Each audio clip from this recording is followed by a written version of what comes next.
이틀 연속 내린 폭설로 곳곳에 피해가 속출했는데요. 경기 안양 농수산물 도매시장은 건물 지붕이 무너져서 한 명이 다쳤습니다. 당장 생계를 이어가야 하는 상인들은 막막한 상황인데요. 현장에 취재기자가 나가 있습니다. 임예진 기자. 네, 경기 안양 농수산물 도매시장에 나와 있습니다. 네, 사고 난 지 이제 하루가 지났는데 복구 작업은 이루어지고 있는 건가요? 지금은 안에 진입을 할 수 없도록 통제선이 쳐져 있는데요. 지금도 녹지 않은 눈이 그 지붕이 아래로 내려져 있습니다. 천장 가운데 부분이 거의 바닥에 닿을 정도로 폭삭 무너졌는데요. 철골도 여기저기 뒤엉켜 있고 미처 꺼내지 못한 첨과물도 건물 안에 그대로 남아 있습니다.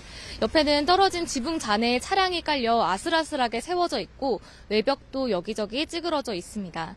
건물에 들어갈 수 없다 보니 상인들은 급한 대로 도로나 지하 주차장에서 물건을 내리는 모습도 볼 수 있었습니다. 어제 오후 12시쯤 경기 안양시 농수산물 도매시장 첨과물 판매 상점들이 있는 구역에 샌드위치 패널로 된 천장이 붕괴됐습니다.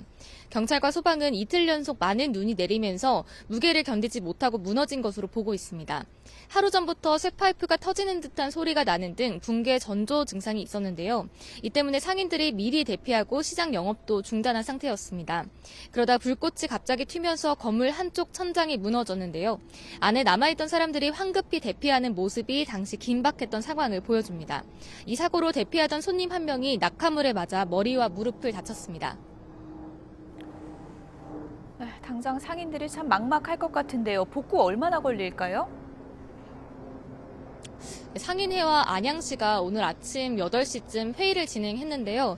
정확한 진단이 나와봐야 하겠지만 건물 자체가 무너진 거라서 복구 작업에는 최소 한 달 이상은 걸릴 것으로 내다보고 있습니다. 안양시는 임시로 경매를 진행할 수 있는 대체 부지를 시장 안에서 찾고 있다고 설명했습니다. 하루아침에 생계를 잃은 상인들은 눈앞이 막막하게만 할 수밖에 없습니다. 30년 넘게 이곳에서 장사를 해오신 상인의 이야기 들어보겠습니다. 뭐 하루아침에 벼락 맞았죠? 어저께 경매 본 물건하고 물동량하고 이제 거기 서류들이서부터 내서 모든 게 이제 폭삭 주저앉았어요. 상인회와 안양시는 어제 임시로 안전진단을 한 데 이어 정밀 안전진단을 진행한 뒤 복구 작업 방향을 결정한다는 계획입니다. 상인회 측에 따르면 이곳 청과시정에 입점한 상점은 400여 개 달하는데요. 당장 생계에 크게 타격을 입은 상황인 만큼 보상 문제도 불거질 것으로 보입니다. 지금까지 경기 안양 농수산물 도매시장에서 YTN 임혜진입니다. 네, 폭설에 무너진 축사 복구 작업도 한창입니다. 어제 YTN이 전해드린 경기도 화성 축사 붕괴 현장에 지금 취재 기자가 나가 있습니다. 표정우 기자.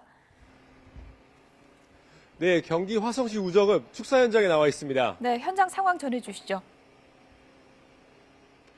네, 그렇습니다. 제 오른쪽에는 지금 젖소 50여 마리가 지금 대피해 있는 상황인데요. 어제 축사가 무너져 내리면서 한나절 넘게 깔려 있어야 했던 젖소가 지금 대피해 있는 상황입니다. 그리고 제 옆에는 축사 지붕의 한쪽 면이 무너져 내려 있는 걸 보실 수 있는데요. 철근이 떨어져 나가고 기둥은 휘어 있어서 원래 형체를 알아보기가 어렵습니다. 오늘 오전부터는 건설업체 직원들이 나와서 복구 작업이 시작됐는데요. 지금은 지붕에 가라앉은 부분을 절단하는 작업이 한창입니다. 이미 손상되고 흰 철근을 다시 세울 수 없어서 잘라내는 건데요. 관계자는 복구 작업에 적어도 일주일 넘게 걸릴 거라고 예상했습니다. 이렇게 심각한 상황이다 보니 축사 주인분은 소 걱정, 비용 걱정에 어젯밤을 뜬 눈으로 지새워야 했는데요. 직접 이야기 들어보겠습니다. 어저께 밤에 한 11시 반까지 작업을 했어요. 아픈 애들은 이제 주사 놓고 영양제 놓고 뭐 칼슘제 놓고 이래가지고 좀 했는데 그래도 오늘 5마리 정도는 나가야 될 것 같아요. 수도권 네, 그곳 축사뿐만 아니라 수도권 곳곳에서 이번에 시설물 피해가 많았는데 복구는 좀 되고 있는 건가요? 네, 제가 있는 축사를 비롯해 경기도에만 지난 나흘간 400여 건의 시설물 피해가 접수됐습니다. 그리고 서울도 눈이 강하게 내린 지난 이틀간 60여 건의 피해가 잇따랐는데요. 이에 따라 지자체에서도 피해 복구를 위한 복구책을 마련 중입니다. 경기도는 수습 특별대책을 발표하면서 재난관리기금 등 사용할 수 있는 모든 재원을 사용해 피해 상황에 대처할 것이라 밝혔는데요.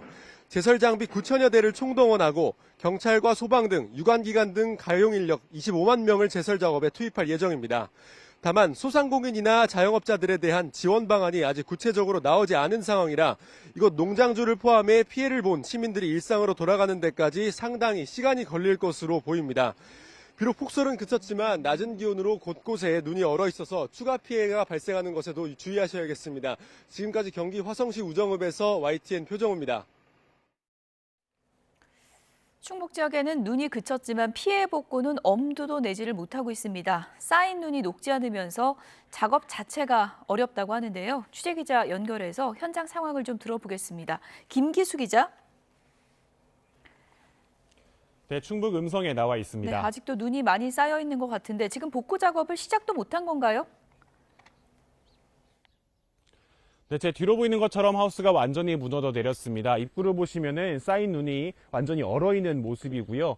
하우스 입구도 형태가 틀어져서 들어가는 것조차 쉽지 않은 상황입니다. 이곳 하우스 일대에서 피해가 발생한 것은 어제 오전 8시쯤입니다. 화이하우스를 운영하는 농장주는 실내 난방으로 간신히 눈을 녹여가며 버티고 있었는데 피해 발생 직전 무거운 눈이 내렸고 큰 소리와 함께 한순간에 하우스가 무너져 내렸다고 말합니다. 이곳 화이하우스만 3동, 일대선 수십 동의 하우스가 주저앉으면서 내부에 있는 작물들이 모두 피해를 봤습니다. 농장주는 하우스의 경우 일부가 무너져 내리면 다른 철근에도 영향을 줘서 모두 철거를 하고 다시 설치해야 한다고 말합니다. 또 이런 경우 작물을 포함해 피해 규모만 수억 원에 달한다고 하소연합니다. 이곳 충북 음성에는 지난 이틀 동안 27.1cm의 많은 눈이 내렸는데 눈이 그치면서 피해가 하나씩 확인되고 있습니다. 충북에선 이번 폭설로 구조물 붕괴 등 집계된 피해만 93건에 달합니다. 현재 정확한 피해 규모를 산정하고 있는데요. 문제는 오늘 오후부터 밤사이 1에서 3cm의 눈이 예보돼 있고 영하권 추위도 당분간 이어진다는 겁니다. 이 쌓인 눈이 어느 정도 녹은 뒤에야 본격적인 작업이 이뤄질 수 있는 만큼 복구까지는 상당 시간이 소요될 것으로 보입니다. 지금까지 충북 음성에서 YTN 김기수입니다. 폭설 뒤에 한파가 찾아왔습니다. 오늘 전국 대부분 지역에서 기온이 떨어지면서 강풍과 추위로 인한 위험이 커졌는데요. 행정안전부 취재기자 연결해서 내용 들어보겠습니다. 김연아 기자, 지금까지 집계된 피해 상황 전해주시죠. 네, 아침 6시 기준 자료를 보면 이번 폭설로 인한 누적 인명 피해는 모두 5명입니다. 또 264세대, 439명이 대피했고 아직 384명은 귀가하지 못한 채 마을회관 등 임시시설에 머물고 있습니다. 특히 피해가 컸던 경기는 남부 지역을 중심으로 유치원과 초중고 97곳이 휴업하고 147곳은 등하교 시간을 조정했습니다. 이번 폭설로 인한 재산 피해는 어제 11시 기준으로 20건에서 27건으로 늘었습니다. 또 항공기 180편이 결항하고 여객선 76척의 발이 묶였습니다. 정전 피해도 컸지만 전체 189건 가운데 95%가 복구 완료된 상황입니다. 다행히 어제 오후부터 폭설이 소강 상태에 접어들면서 중앙안전대책본부는 해제됐고 위기경보도 관심 수준으로 떨어졌는데요. 다만 기습 한파로 도로가 얼어붙으면서 아직 제설 작업이 끝나지 않은 이면도로나 골목 등은 빙판길 안전사고에 주의해야 합니다. 운전자들 역시 도로 살얼음에 유의해 안전운전하셔야겠습니다. 이와 함께 오늘은 항공기 운항이 대부분 정상화하고는 있지만 지난 이틀간 결항과 지연 운항 여파로 운항 시간이 많이 늦어지고 있는 노선이 적지 않아서 이용객은 비행 시각을 잘 확인해야 합니다. 지금까지 전국부에서 YTN 김현아입니다. 기온이 떨어지다 보니까 일부 도로는 살얼음이나 빙판길이 만들어질 가능성이 커서 미끄럼 사고가 우려됩니다. 오늘 오후 수도권에 예보됐던 눈은 가능성이 낮아졌다고 합니다. 취재기자 연결해서 알아보겠습니다. 정혜운 기자, 폭설이 역대급으로 내린 데다 기온이 떨어져서 걱정인데요. 빙판길 되는 곳이 많겠죠? 네, 그렇습니다. 차들이 많이 다니는 큰 도로는 괜찮지만 이면도로와 주택가 주변 도로, 또 아파트 앞, 주차장 진출입 부근, 터널 입구 등은 여전히 눈이 쌓여 있는 곳이 많습니다. 특히 밤사이 기온이 크게 떨어지면서 이들 지역은 살얼음이나 빙판을 이루고 있을 가능성이 있어서 미끄럼 사고가 우려됩니다. 이면도로나 그늘진 곳을 지날 때는 차량은 속도를 줄여서 이동해 주시고요. 노약자와 어린이는 빙판길 낙상 사고에 대비해서 가급적 장갑을 끼고 주머니에서 손을 빼고 활동해 주시면 좋겠습니다. 또 추워진 날씨에 대한 대비도 필요한데요. 오늘 아침 서울 기온이 겨울을 앞두고 영하 3.4도까지 떨어지면서 가장 추운 날씨를 기록했고요. 파주 영하 7도, 철원 영하 7.7도, 대관령 영하 11도 등 중부지방을 중심으로 올가을 최저 기온을 기록한 곳이 많았습니다. 특히 강원도 횡성, 안흥, 소사리 지역은 영하 16.3도까지 곤두박질했습니다. 예년보다 추운 날씨는 주말인 내일 아침까지 계속됩니다. 내일 아침 서울 영하 2도, 파주 영하 6도로 예상이 되고 중부 내륙의 체감 온도는 영하 10도까지 떨어질 것으로 예상됩니다. 오늘 퇴근길 눈 예보가 있었는데 가능성이 낮아졌다고요? 네, 그렇습니다. 오늘 오후부터 수도권에 예상됐던 눈은 가능성이 낮아졌습니다. 기상청은 조금 전 11시 예보에서 서울 등 수도권의 적설량을 대폭 수정했는데요. 최고 5cm의 눈이 내릴 걸로 보였던 경기 남부 지역은 1cm 안팎, 또 서울과 그 밖의 경기 지역은 눈이 내려 쌓이진 않고 산발적으로 빗방울이나 눈이 날릴 가능성만 있다고 전망했습니다. 현재 레이더 모습을 보시면 이 북서쪽에서 찬 공기가 남하하면서 지형적인 영향으로 충남 서해안과 호남 서해안 지역으로 눈구름이 만들어지고 있습니다. 앞으로 이 영향으로 충청과 호남 등에는 1에서 3cm, 또 제주도에는 최고 5cm 정도의 눈이 더 내릴 것으로 예상됩니다. 서해안의 눈은 주말 새벽까지 더 이어지겠고요. 주말과 휴일 사이 내륙 지방은 대체로 맑은 날씨를 유지하겠습니다. 지금까지 과학기상부에서 YTN 정혜윤입니다.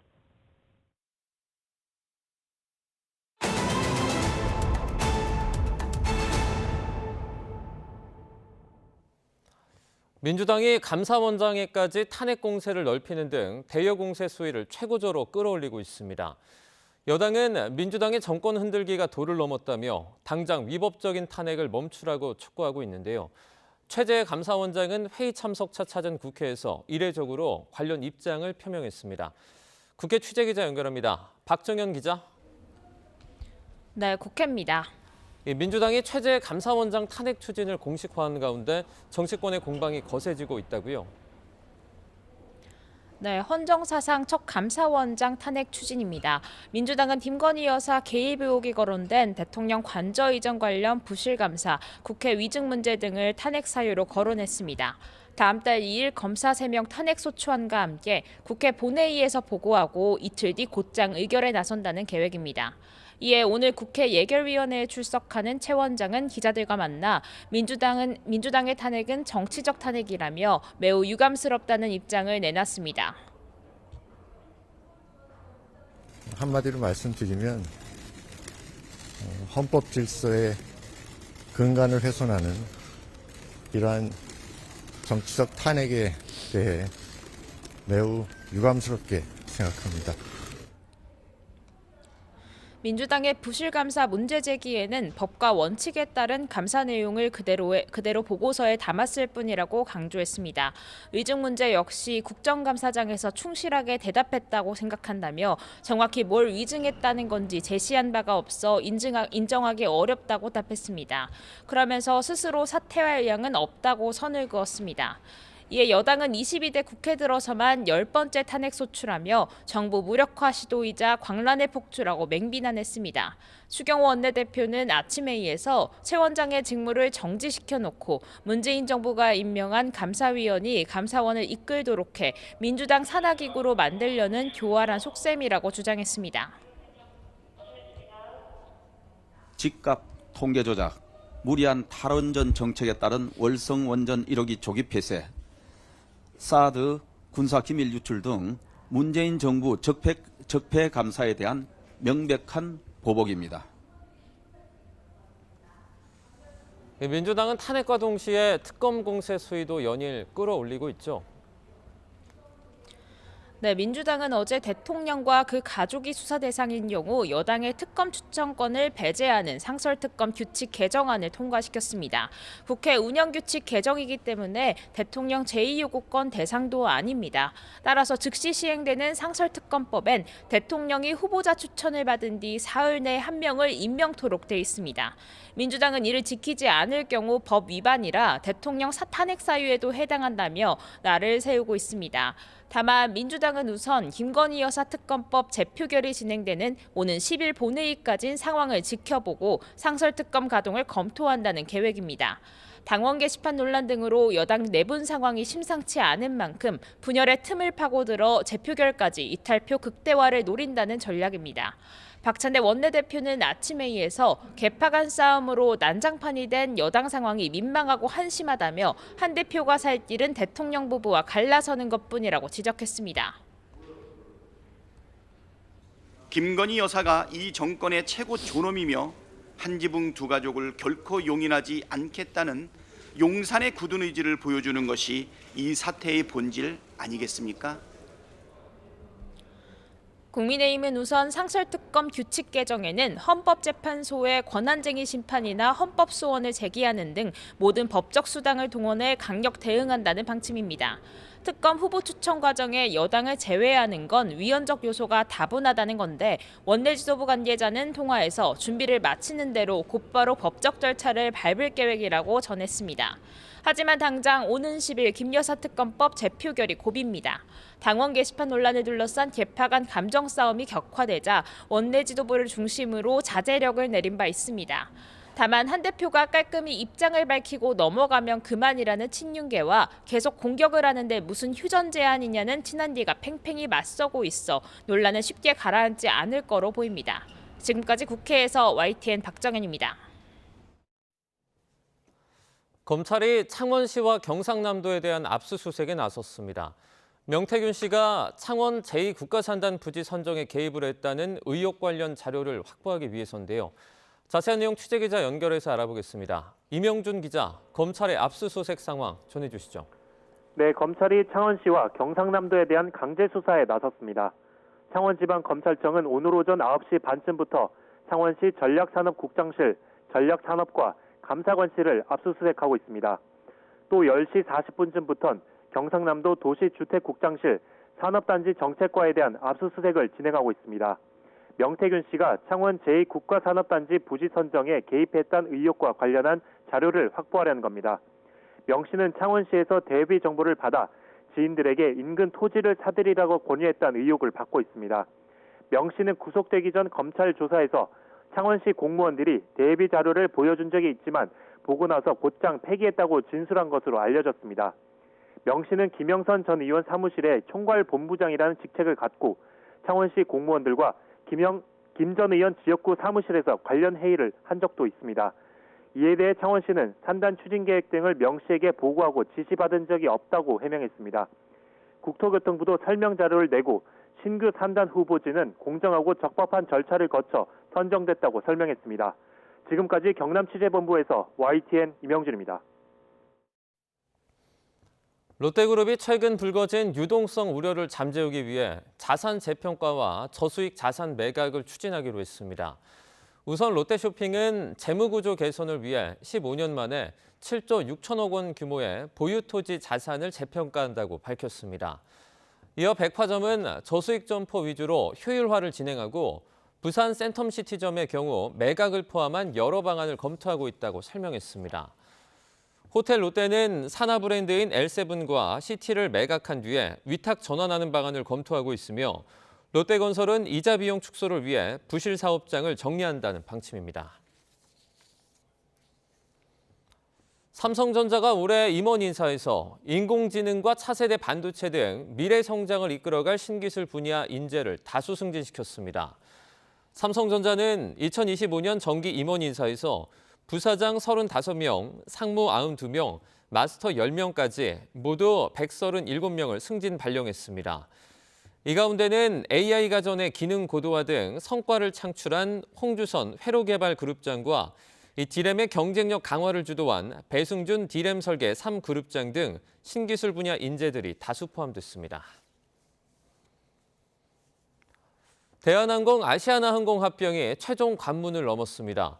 유럽연합 집행위원회의 최종 승인이 이루어진 건데 사실상 합병 절차가 마무리되면서 두 항공사 합병으로 인한 기대와 우려가 공존하고 있습니다. 최두희 기자입니다. 유럽연합 집행위원회 EC가 대한항공과 아시아나항공 합병을 최종 승인했습니다. 유럽 4개 노선의 여객 이관 요건이 충족됐다고 판단한 데 이어 이번엔 아시아나항공의 화물사업 매각 요건까지 충족했다고 판단한 겁니다. 대한항공 측은 미국 법무부에 EC의 최종 승인 내용을 보고했다며 올해 안에 최종 거래 종결 절차를 매듭 짓겠다고 밝혔습니다. 미국 법무부가 별도로 독과점 소송을 제기하지 않을 것으로 보이는 만큼 사실상 기업 결합 심사가 마무리된 것으로 보입니다. 대한항공이 지난 2020년 11월 아시아나항공 인수를 결정한 지 약 4년 만의 일입니다. 두 항공사가 완전한 합병을 이루는 데에는 2년이 추가로 더 걸릴 전망인데 각자 브랜드로 운영하면서 인력 재배치 작업 등을 거친 뒤 통합 대한항공으로 출범할 예정입니다. 합병 후엔 글로벌 10위권 초대형 항공사로 거듭나게 됩니다. 이에 따른 원가 절감 등을 바탕으로 경쟁력을 더 높일 수 있을 것으로 기대됩니다. 우리가 석유를 100% 수입하는 국가인데 대한항공, 아시아나가 석유를 대량으로 구매하기 때문에 그런 구매에 대한 경쟁력을 가지게 될 것입니다. 대형 항공사가 생김으로 인해서 여객과 화물에 있어서 경쟁력을 가지는 것이고. 다만 우려의 목소리도 적지 않습니다. 우선 중복되는 인력의 재배치 과정에서 내부 반발을 최소화해야만 합니다.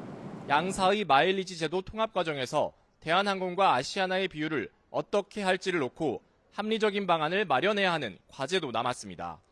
양사 합병에 따른 통합 저비용 항공사가 출범할 경우 국내 LCC 업계 판도도 크게 출렁일 전망입니다.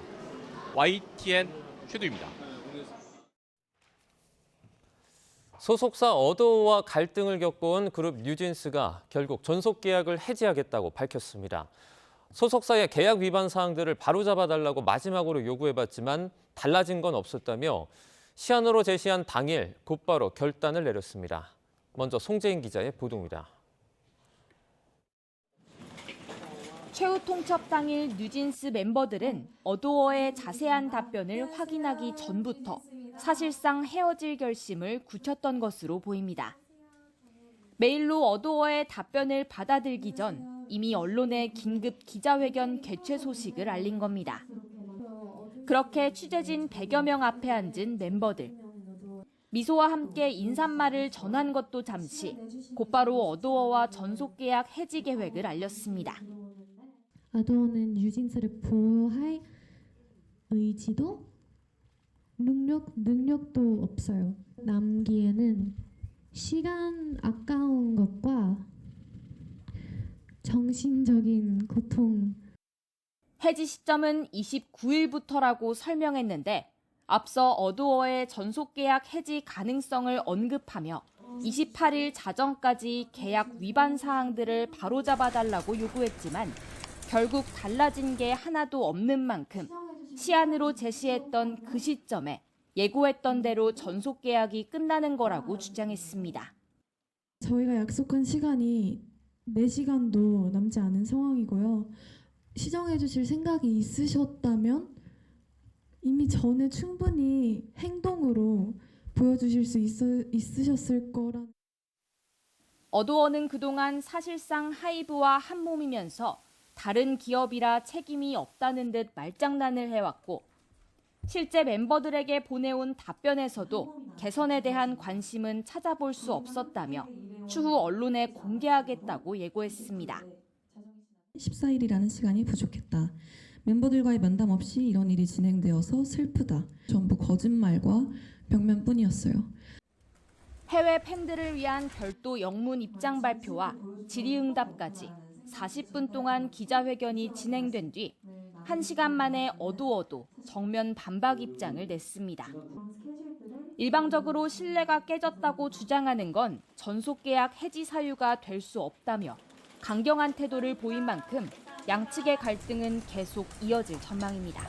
YTN 송재인입니다.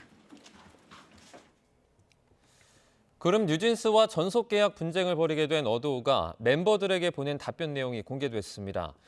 뉴진스가 오늘 공개한 어도어의 내용 증명 회신을 보면 어도어는 데뷔일로부터 7년이 되는 2029년 7월 31일까지 계약이 유효하다고 주장했습니다.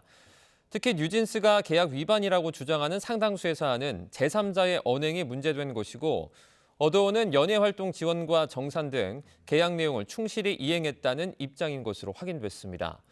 또 어도어는 회신을 통해 뉴진스가 고유의 색깔을 지키고 하고 싶은 음악과 무대를 실현할 수 있도록 새로운 프로듀서를 섭외 중이라고도 덧붙였습니다. 다만 멤버들이 민희진 전 대표의 대표직 복귀를 요구한 데 대해서는 어렵다고 판단했다며 민 전 대표에게 또 한 번 뉴진스 프로듀싱을 맡아달라고 요청했지만 거절 의사를 통보받았다고 덧붙였습니다. 뉴진스 멤버들은 일각에서 최대 수천억 원으로 예상한 위약금과 관련해서 낼 필요가 없다고 일축했습니다. 이 상황이 벌어진 책임은 회사에 있다는 건데 이 어도어는 앞서 전해드린 대로 뉴진스의 계약이 2029년 7월까지 유효하다는 입장입니다. 이어서 김승환 기자입니다. 걸그룹 뉴진스는 하이브 산하 레이블인 어도어와 계약 기간이 아직 5년이나 남아 있습니다. 따라서 일방적으로 계약을 해지할 경우 위약금이 최대 6천억 원에 달할 거라는 전망이 나왔습니다. 뉴진스가 쉽게 회사를 못 떠날 거로 예상하는 이유였지만 멤버들은 이를 부인했습니다. 어도어와 하이브가 계약 사항을 위반했기 때문에 자신들은 책임이 없다는 겁니다. 전속계약 위반한 적이 없고요. 지금까지도 최선을 다해서 활동을 해오고 있는데 그런데 저희가 위약금을 내야 할 이유는 전혀 없다고 생각을 하고요. 또 어도어와 헤어지더라도 그동안 계획됐던 일정은 그대로 소화하고 뉴진스라는 이름도 지키기 위해 노력할 거라고 강조했습니다.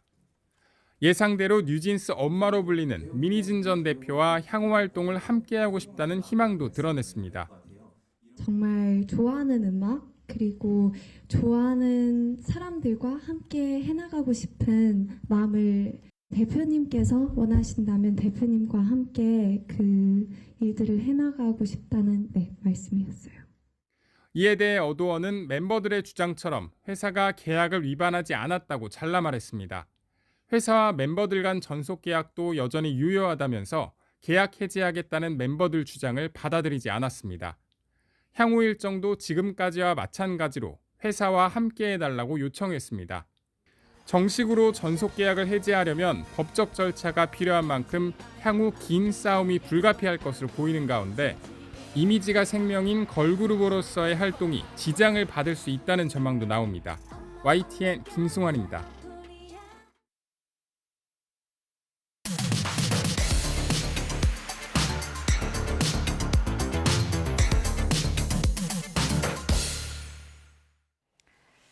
네, 각이 살아있는 정치평론 시사정각 시작하겠습니다.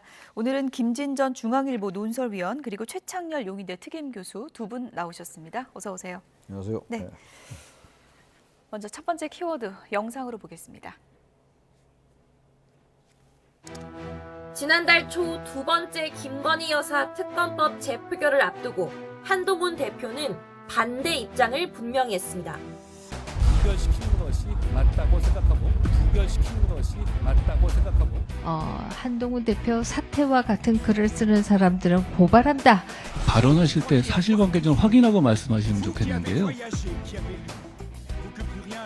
끌어내리려는 용산의 그런 세력이 있고 특검법에 대해서 이제 답해야 된다 이런 보도가 나왔는데 제가 그런 말을 했다고요? 제가 한 말은 아니고 제가 한 말은 아니고 강원 게시판 문제를 김 여사 특검과 연계시킨다는 것은 저는 엄청난 후폭풍이 일어날 것이고 명백한 해당 행위라고 봅니다. 그분 생각 같은데 제가 그분 생각을 특별히 언급할 필요는 없을 것 같아요. 일종의 냉각기를 갖고 좀 생각할 시간들을 갖도록 하자. 저는 한동훈 대표가 이 문제를 해결할 힘을 갖고 있다고 생각합니다. 제가 그런 말을 했다고요? 제가 한 말은 아니고요. 제가 한 말은 아닙니다라고 답을 했다는 거는 티끌이든 누군가는 했다는 거는 인정하는 거네요, 그죠? 뭐 공포탄을 쐈다, 뭐 경고탄을 쐈다, 뭐 이런 식으로 얘기하는 게.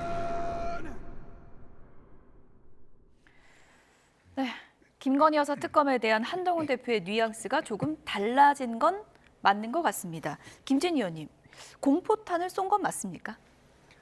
공포탄을 쏜 거죠. 네. 정치 게임에 상당히 한동훈 대표가 이제 익숙해지기 시작했다. 이제 신인 티를 벗었다. 그런 의미에서 예. 정치 게임의 프로가 돼가고 있는데 논리적으로는 뭐 맞지 않죠. 일단은 한동훈 대표가 검사 출신이기 때문에 김건희 특검법을 법리적으로 반대를 하는 의사를 명백하게 밝혀야 되는데 이제 완전히 정치인이 돼가지고 김건희 특검법을 정치적인 문제, 당내 역학 싸움의 문제로 가져가는 시도를 하고 있어요.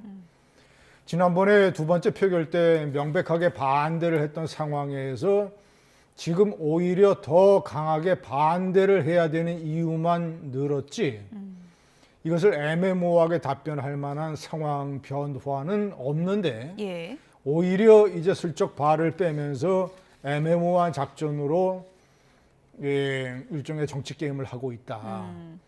그런데 이것이 이제 전투에서는 추경호 원내대표가 일종의 휴전을 선언했으니까 예. 전투에서는 한동훈 대표가 이번에 이길지 모르지만 검사 출신이 법리적인 문제를 스스로의 어떤 인생과 이 검찰의 원칙을 포기하면서까지 이용을 하는 것이 한동훈 대표의 정체성에 문제를 제기할 것 같습니다. 예. 어쨌든 본인이 한 건 아니라 그러거든요. 근데 기자들이 물어봤을 때 내가 한 말은 아니다. 이렇게 얘기한 거는 어떻게 해석을 하셨어요? 아까 뉘앙스를 보니까 예. 내가 한 얘기는 아닌데 예. 거기에 상당히 동조한다라는 뉘앙스 해석될 여지가 충분히 있어요. 동조한다는 뉘앙스가 있는 뉘앙스가 거다. 좀 느껴졌습니다.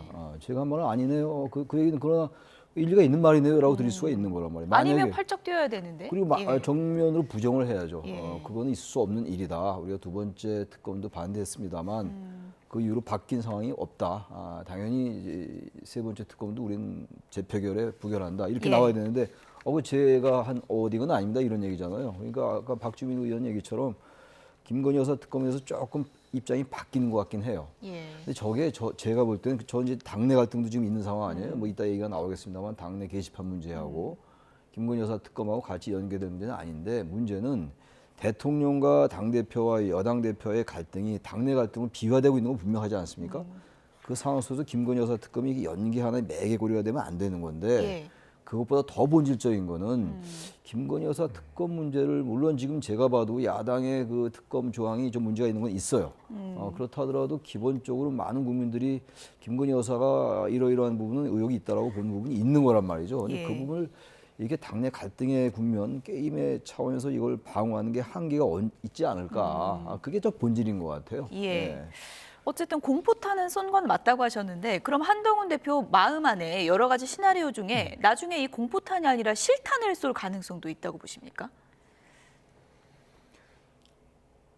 한동훈 대표가 거의 보수 우파 내에서는 본인이 정치적인 도박을 하겠다는 각오가 없으면 김건희 특검법을 공개적으로 찬성하기는 대단히 힘들 겁니다. 예.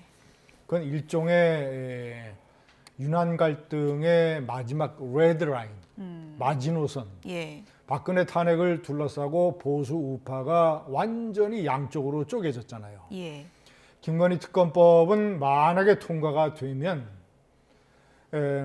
윤석열 대통령의 임기 나머지 동력에 커다란 차질이 생기고 보수 우파가 정면으로 두 쪽으로 갈라지게 되고 마땅한 한동훈 대표의 대안이 없어서 한동훈 대표가 나중에 대통령 후보가 될지 모르지만 예. 어떤 기류가 최근에 형성이 되고 있냐면 한동훈 대표의 윤석열 대통령에 대한 공격에 반감을 가진 꽤 상당수의 보수 우파 인사들은 한동훈 대표가 만약에 현실적으로 대통령 후보가 되면 예.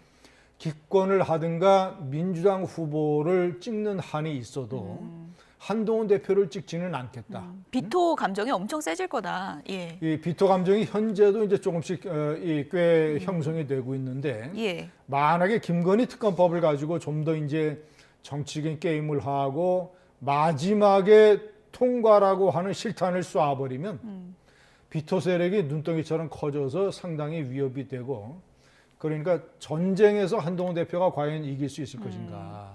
이번 전투에서 승리한다 하더라도 예. 그런 중대한 의문이 남는 거죠. 예. 한동훈 대표의 이른바 공포탄에 대해서 정치권에서 이런저런 해석이 나오고 있는데요. 친윤계와 민주당의 입장은 어떤지 들어보시죠. 내가 한 말은 아니다. 이건 무슨 뜻입니까? 굉장히 다양한 해석을 낳을 수 있는 모호한 발언인 것 같습니다. 고민을 한다면 그건 여당 대표가 아니라 야당 대표입니다. 김건희 여사 특검법은 이름은 김건희 여사 특검법이지만 민주당이 추진하는 야당이 추진하는 것은 윤석열 정권 붕괴법입니다. 부부싸움은 할 수 있습니다. 하지만 집안에서 하는 거지 부부싸움을 법정으로 끌고 가면 끝내겠다는 소리죠. 그렇죠. 그러면 그런 논쟁은 아니다. 그런 건 생각도 한 적이 없다. 라고 해야 되고 왜 김건희 여사 특검법이 말도 안 되는 법인지를 재차 3차 강조하는 게 여당 대표의 바른 자세다. 이 한동훈 대표가 스스로 지킬 수 있는 길은 결국 정기국회 내에 최소한의 이 김건희 특검법 또는 최혜병 특검법을 통과시키는 것만이 본인이 살 수 있는 마지막 동아줄인데, 사실 특검법이 어떻게 보면 이제는 민주당이 주도하는 특검법이 아니라 한동훈 대표가 살기 위한 사실 동아줄일 수도 있습니다. 당신은 배신자야, 뭐 이런 배신자 프레임에 쌓여서 더 어려워지는 거 아니에요? 박근혜 대통령 탄핵소추위원장이 당시 법사위원장이었던 권성동 의원이시잖아요. 지금 권성동 의원님 건재하시잖아요. 그러네. 네, 어쨌든 뭐 친윤계에서는 김건희 여사 특검 통과를 곧 뭐 부부싸움은 할 수 있지만 그렇게 가는 거는 끝장내자는 얘기다. 이렇게 받아들이고 있네요. 세계 참 보수로서는 보수 측으로서는 말이죠. 애매한 얘기긴 해요. 예. 김건희 여사 특검이라는 게 대통령 부부를 겨냥한 거기 때문에 물론 이제 수사의 문제이다 하더라도 정치의 문제이기 때문에 보수가 분열될 것만 분명히 보이는데 그것도 저렇게 단순하게 이게 부부싸움은 할 수 있지만 이걸 대외적으로 그렇게 하면 되느냐라는 식으로 보는 게 이게 맞는 건지 결국은 나중에 가서 이게 이제 보수라고 해서 마냥 김건희 여사 특검을 방어만 할 것인가 거기에 약간 견해가 갈리는 것 같아요. 정치공학적으로 본다면 보수의 분열을 볼 수 있겠죠. 아주 표피적으로 본다면. 그건 조금 다른 시각으로 본다면 뭔가 의혹이 있는 부분들을 수사하겠다라는 거기 때문에 저렇게 계속 정치공학적이고 여권 내의 분열 프레임으로 보는 게 그게 과연 타당할 것인가, 그리고 그게 중도층 유권자들에게 언제까지 다가갈 수 있을 것인지. 그러니까 이게 민주당도 그렇고 국민의힘도 그렇고 아주 강고한 지지층들이 있어요. 이재명 대표 지지 안 떨어진 20몇 % 있잖아요. 그리고 윤 대통령도 한 20%가량의 지지층이 있는 것이고 그 이외에 이제 많은 중도층들이 있는 거거든요. 근데 저 부분을 김건희 여사 특검이 만약 통과되면 한동훈 대표는 끝이다. 보수로부터 완전히 이반될 것이다라든지 그리고 보수층이 분열한다. 당장 그렇게 보일지 모르겠습니다만 조금씩 이제 윤 대통령 임기도 이미 반환점은 돌았고 말이죠. 그렇다면 그 가정이 흔들릴 수 있다라고 저는 생각해요. 지금의 관점은 그렇게 볼 수 있겠다 하더라도요. 어쨌든 12월에 이제 김건희 특검법 재표결을 앞두고 추경 원내대표가 너무 이제 당내 개파 간의 갈등이 가열되니까 말씀하신 것처럼 휴전 선언을 했는데, 휴전 선언을 지금 했다는 거는 그만큼 재표결 좀 걱정은 된다, 이런 거 반영한다고 볼 수 있습니까? 가장 중요한 게 한동훈 대표의 자세인데 한 대표가 상당히 이번에 뭔가 본인이 자신이 벼랑 끝에 몰리면 변화를 할 수 있다라는 것을 일종의 화력 시범을 했지 않습니까? 공포탄으로. 그러니까 추경 원내대표가 저런 식으로까지 얘기하는 것은 이 당원 게시판의 상황에 따라서 진짜 굉장히 감정적인 싸움으로 치닫게 되면 추가로 4표가 이탈을 하게 되면 김건희 특검법이 통과되는 거 아니에요. 윤석열 대통령은 국민의힘 의원들의 마음이 변해서 통과시키려면 시켜라. 할 수 없다. 나는 뭐 그대로 갈 수밖에 없다. 받아들일 수밖에 없다라고 대국민 기자회견에서 얘기는 했지만 현실적으로 특검법이 통과가 되면 레임덕의 시작입니다. 그리고 언론들이 김건희 여사 소환 문제 또는 뭐 추가적인 혐의 문제, 아마 김건희 특검으로 상당 부분 언론이 도배를 할 거예요. 그렇죠. 그런데 한동훈 대표로서는 이것이 이제 뭐 보통 문제가 아닙니다. 만약에 한동훈 대표가 저 강을 건너게 되면 왜냐하면 처음에 특검법이 14개 혐의였는데 하루아침에 쑥딱 잘라서 2개로 만들었잖아요. 그것도 하나 도이치 사건은 이미 검찰이 불기소로 끝낸 거고 명태균 게이트는 창원지검에서 2명을 구속시키고 당사를 압수수색할 정도로 광범위하게 속도감 있게 수사를 하고 있는데 그런데 특검을 하겠다는 논리에 검사 한동훈이 찬성할 수 있는 이유가 하나도 없거든요. 논리상. 그 찬성하게 되면 자신의 검사 생활 자체를 스스로가 부정하고 배반하는 것이 되기 때문에 그것이 앞으로 계속적인 한동훈 대표에 대한 공세의 빌미가 될 것이고 대통령 후보가 돼서 대통령 후보 토론회에 나오면 상대방 후보가 그렇게 몰아칠 겁니다. 아니 당신은 검사 출신이어서 사실과 법리로만 따져서 사안을 판단을 해야 되는데 예. 김건희 특검법을 정치적으로 그렇게 찬성을 해놓고 앞으로 대통령이 되면 법을 제대로 지킬 수 있겠느냐. 예. 그럼 지금 상황이 어쨌든 김건희 특검의 운명이 지금 한동훈 대표 손에 좀 달려있다고 볼 수 있는 겁니까? 상당 부분 그렇죠. 예. 저렇게 얘기를 하고 그러니까 자꾸 감정적인 문제로 변질이 돼가면 어떤 일이 벌어질지도 사실 모른다. 예. 대표만 더 이탈을 하면 되는 거기 때문에. 예.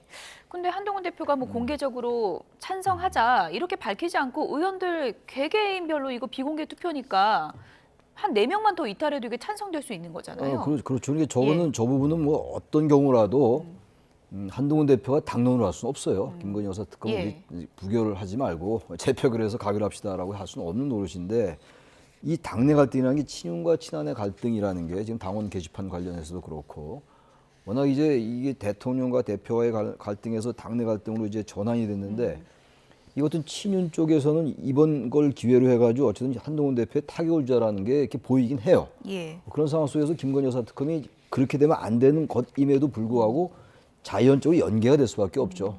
그러다 보니까 이건 이 여권 내에 어떤 단합이나 통합이 돼야 되는데 이게 구조적으로 통합이 안 되게 돼 있어요. 예. 지금. 그래서 저 부분은 나중에 글쎄요, 그건 한동훈 대표가 판단하는 문제입니다. 자신의 정치 생명을 거는 수밖에 없어요.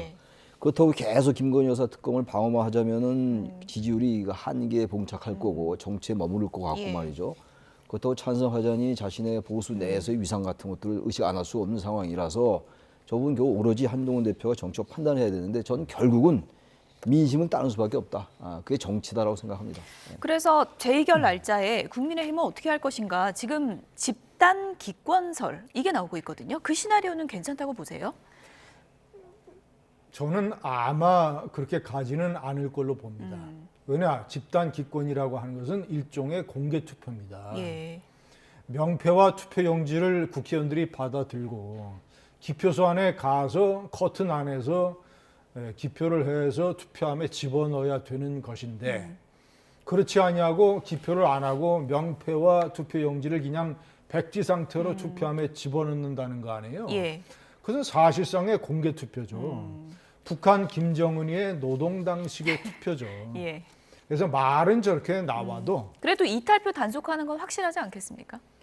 그러니까 그것은 빈대를 잡으려다 초과 삼간을 태우는 것과 같죠. 그건 도저히 국민의힘이라는 공당이 아무리 상황이 급박을 해도 채택할 수 없는 비밀 투표 원리를 정면으로 배반하는 것이기 때문에 저는 말은 나와도 그것은 실현 불가능할 것이라고 생각을 합니다. 민주주의 원칙마저 버리면 안 된다. 이렇게 이제 얘기를 해주셨습니다.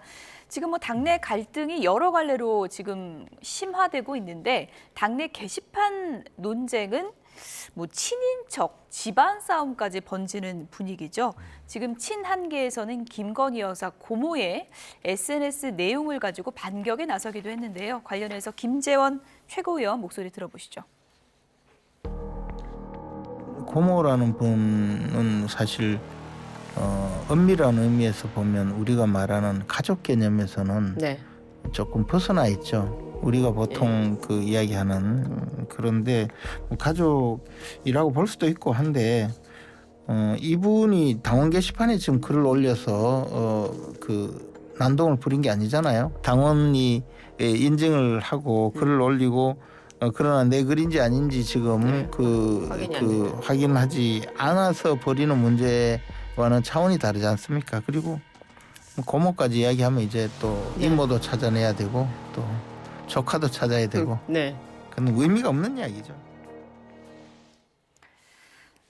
뭐 친한계에서 의미 없는 공세를 이어간 것이다. 김재원 최고위원은 이렇게 주장하면서 고모는 사실 뭐 가족도 아니다. 이렇게 치면 뭐 이모까지 찾아야 되냐 이렇게 반격을 했네요. 아니, 저렇게 반격하는 논리는 저는 좀 유치한 것 같아요. 고모는 직계가 아니니까 괜찮다 그런 논리가 있어요. 고모도 피가 다 섞였죠. 왜 직계가 아닙니까? 그렇게 따지면 다 마치 장인 장모도 다 마찬가지예요. 장인 장모는 뭐 그럼 장모는 가족인가요? 그렇게 따지면 피가 한 방울도 안 섞였는데 저는 김재원 최고위원도 그렇고 너무 자기 편만 들다 보니까 자꾸 거기에 많은 논리만 갖다 대는 것 같아요. 뭐 일정 부분 할 수 없다 하더라도 저 부분 저렇게 접근하지 않았으면 좋겠어요. 지금 당원 게시판 논란이 꽤 오래됐습니다. 9월 5일 날부터 되게 그때쯤부터 이게 이제 도지기 시작했는데 거의 한 달이 다 돼가요. 근데 당원 게시판 국민들은 어떻게 보겠어요? 뭐 내용도 보니까 뭐 저기 누구 임명을 도용했단 말부터 무슨 그렇지 않다는 것도 있고 뭐 팔동원이다 이런 말도 있고 그러는데 이게 잠시 하다가 말아야죠. 너무 집요한 것 같아요. 친윤계에서 너무 집요하게 하는 거하고 특히 일부 원외 인사가 과도할 정도 집요함을 보이는 것 같아요. 누구라고 말씀은 안 드리겠습니다만. 말씀하셔도 됩니다. 장해찬 최고 얘기하는 거 전 최고 얘기하는 건데 그렇게까지 집요함을 보여야 되는 것인지 말이죠. 물론 과도한 건 있겠죠. 그 사람도 친윤의 주장에 따르면 그렇다 하더라도 이걸 대충 하다 말아야지. 저렇게까지 정말 죽자사자하고 이전 투기 양상을 보기 시작했어요. 심지어 전략부총장이 고모 얘기를 꺼내니까 또 저렇게 친윤 쪽에서 저렇게 반격하는 거 아니겠어요? 국민들이 어떻게 보겠어요? 저 부분을 좀 어느 정도 덮을 건 덮어나가야죠. 뭐 이슈가 이슈 덮는 그런 차원이 아니더라도 어쨌든 당원 게시판 논란 빨리 종식됐으면 좋다. 그렇게 생각합니다. 지금 뭐 3주 넘게 진행이 되고 있는 상황인데 이런 상황에서 대통령 지지율과 당 지지율은 추이가 어떻게 나타나고 있는지도 좀 확인해 보겠습니다. 윤석열 대통령 국정수행 지지율 한국갤럽 여론조사 결과가 오늘 나왔는데요. 결과 함께 보시죠. 네, 긍정이 다시 소폭이지만 떨어졌고요. 19%를 기록했습니다. 당 지지율도 좀 볼까요? 네, 국민의힘과 더불어민주당 당 지지율 보고 계십니다. 큰 등락은 아니지만 어쨌든 국민의힘 같은 경우에는 지금 좀 오름세를 보였습니다. 대통령 지지율과는 조금 흐름의 차이는 있는 것 같습니다. 대통령 지지율이 다시 추락을 한 것은 이재명 대표의 위증교사 사건의 무죄, 그 판결이 상당 부분 영향을 미쳤을 것으로 보이고요. 유죄 나왔을 때랑은 또 다른 흐름인 것 같아요. 그렇죠. 그렇죠. 그러니까 그리고 이제 국민의힘의 지지율의 변화는 뭐 어떤 폭도 그렇고 뭐 특별히 어떤 정치적 상황을 개재시킬 만한 이런 상황은 아니라고 봅니다. 어쨌든 뭐 대통령 지지율과 당 지지율이 다른 흐름으로 나타난 상황이고 당에서는 지금 내분이 계속되고 있는 상황이어서요. 앞으로 어떤 흐름이 이어질 걸로 보십니까? 근데 중요한 건 말이죠. 저 보면 말이죠. 17까지 내려갔다가 2주 동안 이제 20%를 유지했어요. 근데 그때 1% 차이니까 별 차이는 아니에요. 사실은. 그럼에도 불구하고 저 보면 저게 어쨌든 윤 대통령에 대한 지지가 저기 못 벗어나고 있는 거예요. 반등을 못 해요. 저건 뭐 1% 올라가고 내려가는 별 의미 없다고 보고 저 25% 정도 어느 정도 올라가줘야 되는데 지금 어느 뭘 봐도 보수에 대한 지지가 올라가기 어려워요. 지금 대구 경북 지역도 저 여론조사에 의하면 50% 못 넘어요. 40%대고 또 60대 70대 이상 분들도 지지가 낮거든요. 이건 뭘 얘기하는 거냐? 우리 이 자리에서 얘기하고 있는 부분들에 대해서 일반 국민도 우리가 자꾸 보수층의 이반을 얘기하고 그럽니다만 보수층 내에서의 뭐 한동훈 대표 위상 이런 걸 얘기합니다만 어쨌든 1차적으로 말이죠. 국민 일반이 볼 때 현재 여권에서 벌어지고 있는 일, 김건희 여사 특검에 대한 여러 가지 여권의 생각 이런 것들에 대해서 국민이 어떻게 판단하는가 그리고 과연 윤 대통령에 대한 민심이 이반되지 않는 것인가 이대로 괜찮은 것인가 이대로 좋은 것인가를 봐야 돼요. 그래야 저걸 오독하지 않지 1% 올랐다고 좋아하고 1% 떨어졌다고 나빠할 일이 아니거든요. 한동훈 대표하고 뭔가 자꾸 이 디커플링 현상이 생기니까 대통령 지지율이 떨어지면 오히려 당은 올라가는 이게 대단히 이례적인 거거든요. 그걸 종합적으로 성찰해야 되는데 그런 성찰이 여권에 존재하지 않는 거죠. 어떻게든 친윤 쪽은 한동훈 대표를 타격을 입히려 하는 이런 부분들 그 생각을 좀 바꾸면 어떨까. 물론 김건희 여사 특검이라는 그 장애물이 존재합니다만 그 묘수가 있을 것 같아요. 제가 볼 때. 근데 그걸 계속 같은 프레임으로만 보는 게 아닌지 여권에 그런 아쉬움이 분명히 남습니다. 이런 가운데 민주당은 이제 여권에 대한 집중적인 공세를 이어가고 있고요. 탄핵의 화살을 계속 쏘고 있습니다. 이번엔 2분을 겨냥했는데요. 다음 키워드 보여주시죠. 네, 최재해 감사원장을 향해서 민주당이 탄핵의 화살을 준비하고 있습니다. 정치적 탄핵은 유감이다. 최재해 감사원장이 이례적으로 탄핵 움직임에 대해서 입장을 밝혔습니다. 어떤 얘기인지 들어보시죠. 헌법 질서의 근간을 훼손하는 이러한 정치적 탄핵에 대해 매우 유감스럽게 생각합니다. 김 여사와의 연관성을 조사하지 않은 게 법과 원칙에 따른 아니, 조사하지 않은 게 아니고요. 저희들이 조사를 최대한 했는데 거의 연관성을 밝혀내지 못한 거죠. 확인하지 못한 겁니다. 그러니까 저희들이 안 한 게 원칙에 따른 감사라고. 저희들 주어진 법과 원칙에 대한 감사라고 생각합니다. 법관도 아시다시피 잘못했다고 자를 수가 없잖아요. 유일하게 탄핵만이 자를 수 있는 거잖아요, 그죠? 고도의 독립성을 보장된 사람에 대한 유일한 견제 수단으로서의 의미가 있기 때문에 그거를 한번 생각해 보실 필요가 있고요. 감사원장의 경우에는 이제 감사원이 보드 시스템이잖아요. 그럼 기능이 다 정지되느냐? 원칙에 따른다면 그렇진 않죠. 견제를 하기 위한 거의 유일한 수단이 탄핵이거든요. 어제는 저희가 이 시간에 중앙지검장 탄핵에 대해서 얘기를 해봤는데 감사원장도 지금 탄핵 표결에 같은 날에 들어간다고 하거든요. 민주당이 어떤 실익을 노리고 있는 걸까요? 감사원장을 탄핵을 해서 직무를 정지시키면 감사위원회가 감사원의 최고 의사결정기구인데 네. 그럼 감사원장이 직무정지가 되면 나머지 감사위원 6명이 친민주당, 친국힘 3대 3이 됩니다. 그런데 감사원장을 이어받을 수 있는 서열, 그러니까 임명된 이 기간으로 따져서 서열 1위, 2위가 전부 다 문재인 대통령이 임명을 했던 친민주당 성향이라고 볼 수가 있죠. 네, 조은석 감사위원, 김인혜 감사위원 이렇더라고요. 그렇죠. 예. 감사원의 최고 의사결정기구가 3대 3이 되고 서열 1, 2가 감사원장의 직무를 이어받게 되면 그러면 감사원에 실질적으로 민주당 산하에 들어가게 되는 것이죠.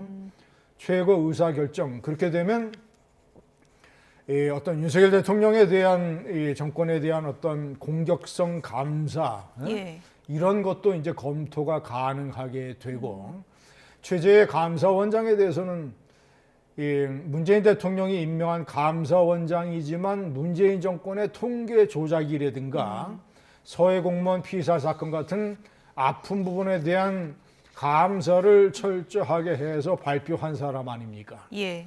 그러니까 그런 것에 대한 일종의 정치적 보복의 성격도 있고 현실적으로 감사원을 장악하려고 하는 의도도 있다라고 판단됩니다. 11번째 탄핵안이라고 하는데 이제 박주민 의원이 자를 수가 없는 사람을 탄핵만이 자를 수가 있는 거다 이렇게 이제 얘기를 했거든요. 그런데 자르고 싶은 사람마다 다 이렇게 탄핵 카드를 꺼내는 것에 대한 또 비판적인 시각도 있을 것 같고요. 박주민 의원 말은 맞는 말이에요. 예. 탄핵이라는 게 헌법에 나와 있는 것이고 예. 대통령, 국무총리, 국무위원 등등 있어요. 탄핵 대상들이 있고 탄핵이 이제 소추가 의결된다 하더라도 헌재에서 기각되면 끝이에요. 다시 직무에 복귀하는 건데 제가 볼 때 최재해 감사원장은 문재인 정부 때 임명됐습니다만 현 정부 들어가지고 과도할 정도로 문재인 정부 때 정책을 감사하면 분명히 있어요. 제가 봐도. 그리고 무슨 대통령실이나 용산 관저 이전 문제 이런 문제도 감사위원회 회의록을 공개 안 했다라는 게 지금 이제 민주당의 주장이거든요. 그리고 위증을 했다 이런 얘기인데 그건 뭐 최재해 원장은 지금 부인하고 있는 건데 그렇다 하더라도 감사원은 독립기구입니다. 대통령이 임명하는 행정부 소속이라 하더라도 그래서 자꾸 이제 헌법기관인 이제 감사원을 국회로 이관해라 이런 말이 나오고 있습니다만 근데 제가 어제 최재해 원장이 문재인 정부 때 임명됐던 분임에도 불구하고 너무 이제 윤 정권 지향 편향적인 건 있어요. 제가 볼 때 그렇게 보이는데 그러니까 민주당으로서는 탄핵할 수 있다고 치더라도 지금 말씀처럼 이게 지금 감사원장에 대한 탄핵은 헌정사상 처음이에요. 웬만하면 이것도 좀 넘어갈 필요가 있는 겁니다. 제가 아까 어떤 얘기를 할 때 그렇다고 다 조사하냐 이런 얘기 들었잖아요. 이것도 마찬가지예요. 민주당이 볼 때 불편할 수 있는데 그렇다고 탄핵을 너무 많이 하는 것 같아요. 탄핵이 그만큼 이게 지금 우리 헌정사상 처음이라는 얘기는 그만큼 감사원장의 직위라는 걸 인정하는 거거든요. 좀 편향된다 하더라도 그 정치적으로 비판하고 이렇게 해야 되는 것이지 꼭 탄핵으로 가야 되는 것인가에 대한 비판은 존재한다. 그리고 이 이제 윤 정권 들어선 다음에 이 지금 민주당의 탄핵이 거의 없었다면 이해가 가는 면이 있는데 너무 많았어요.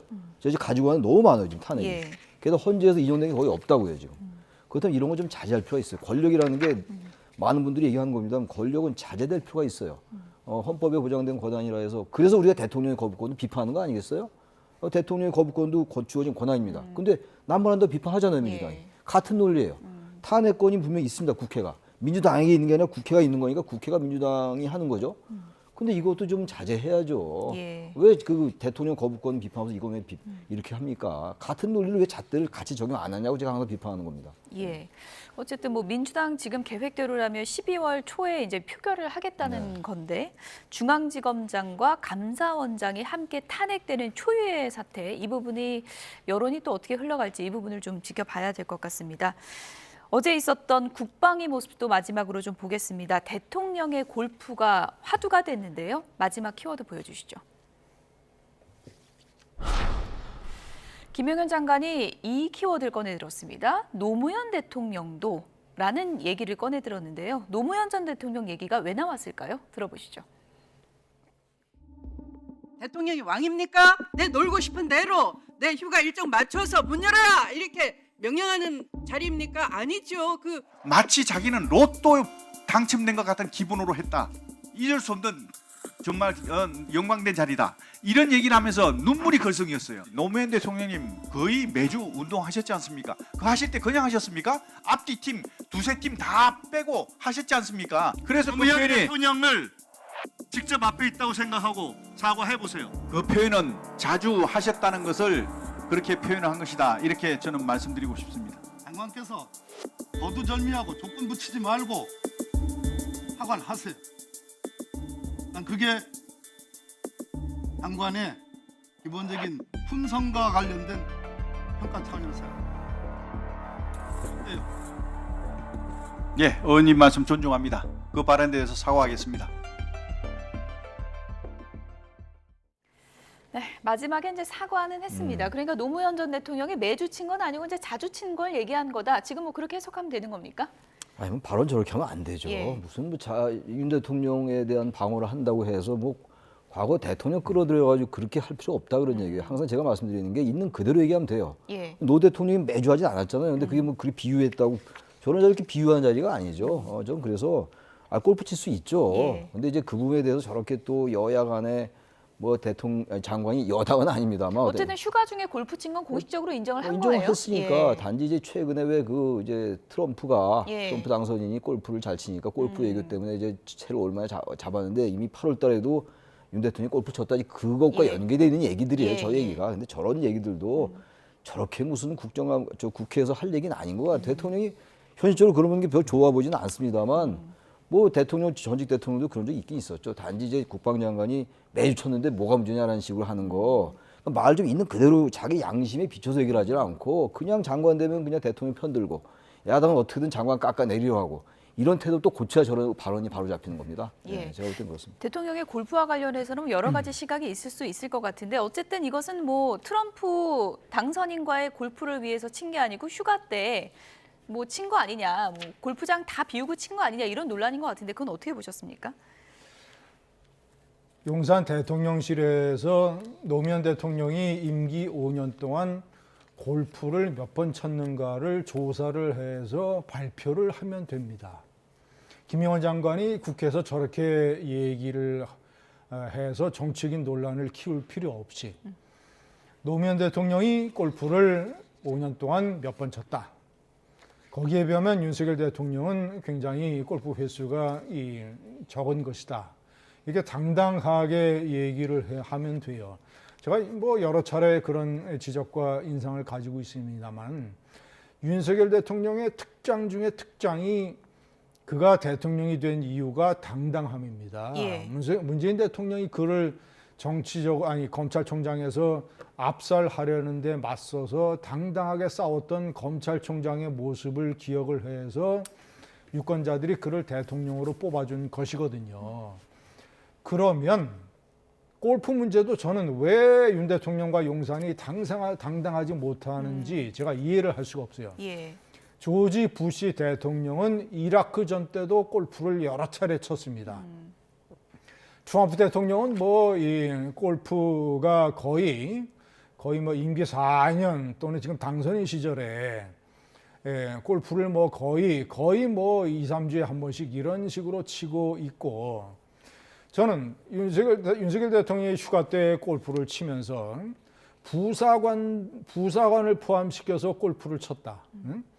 부사관 말고 또 뭐 어떤 계급의 장교가 있었는지 모르겠어요. 예.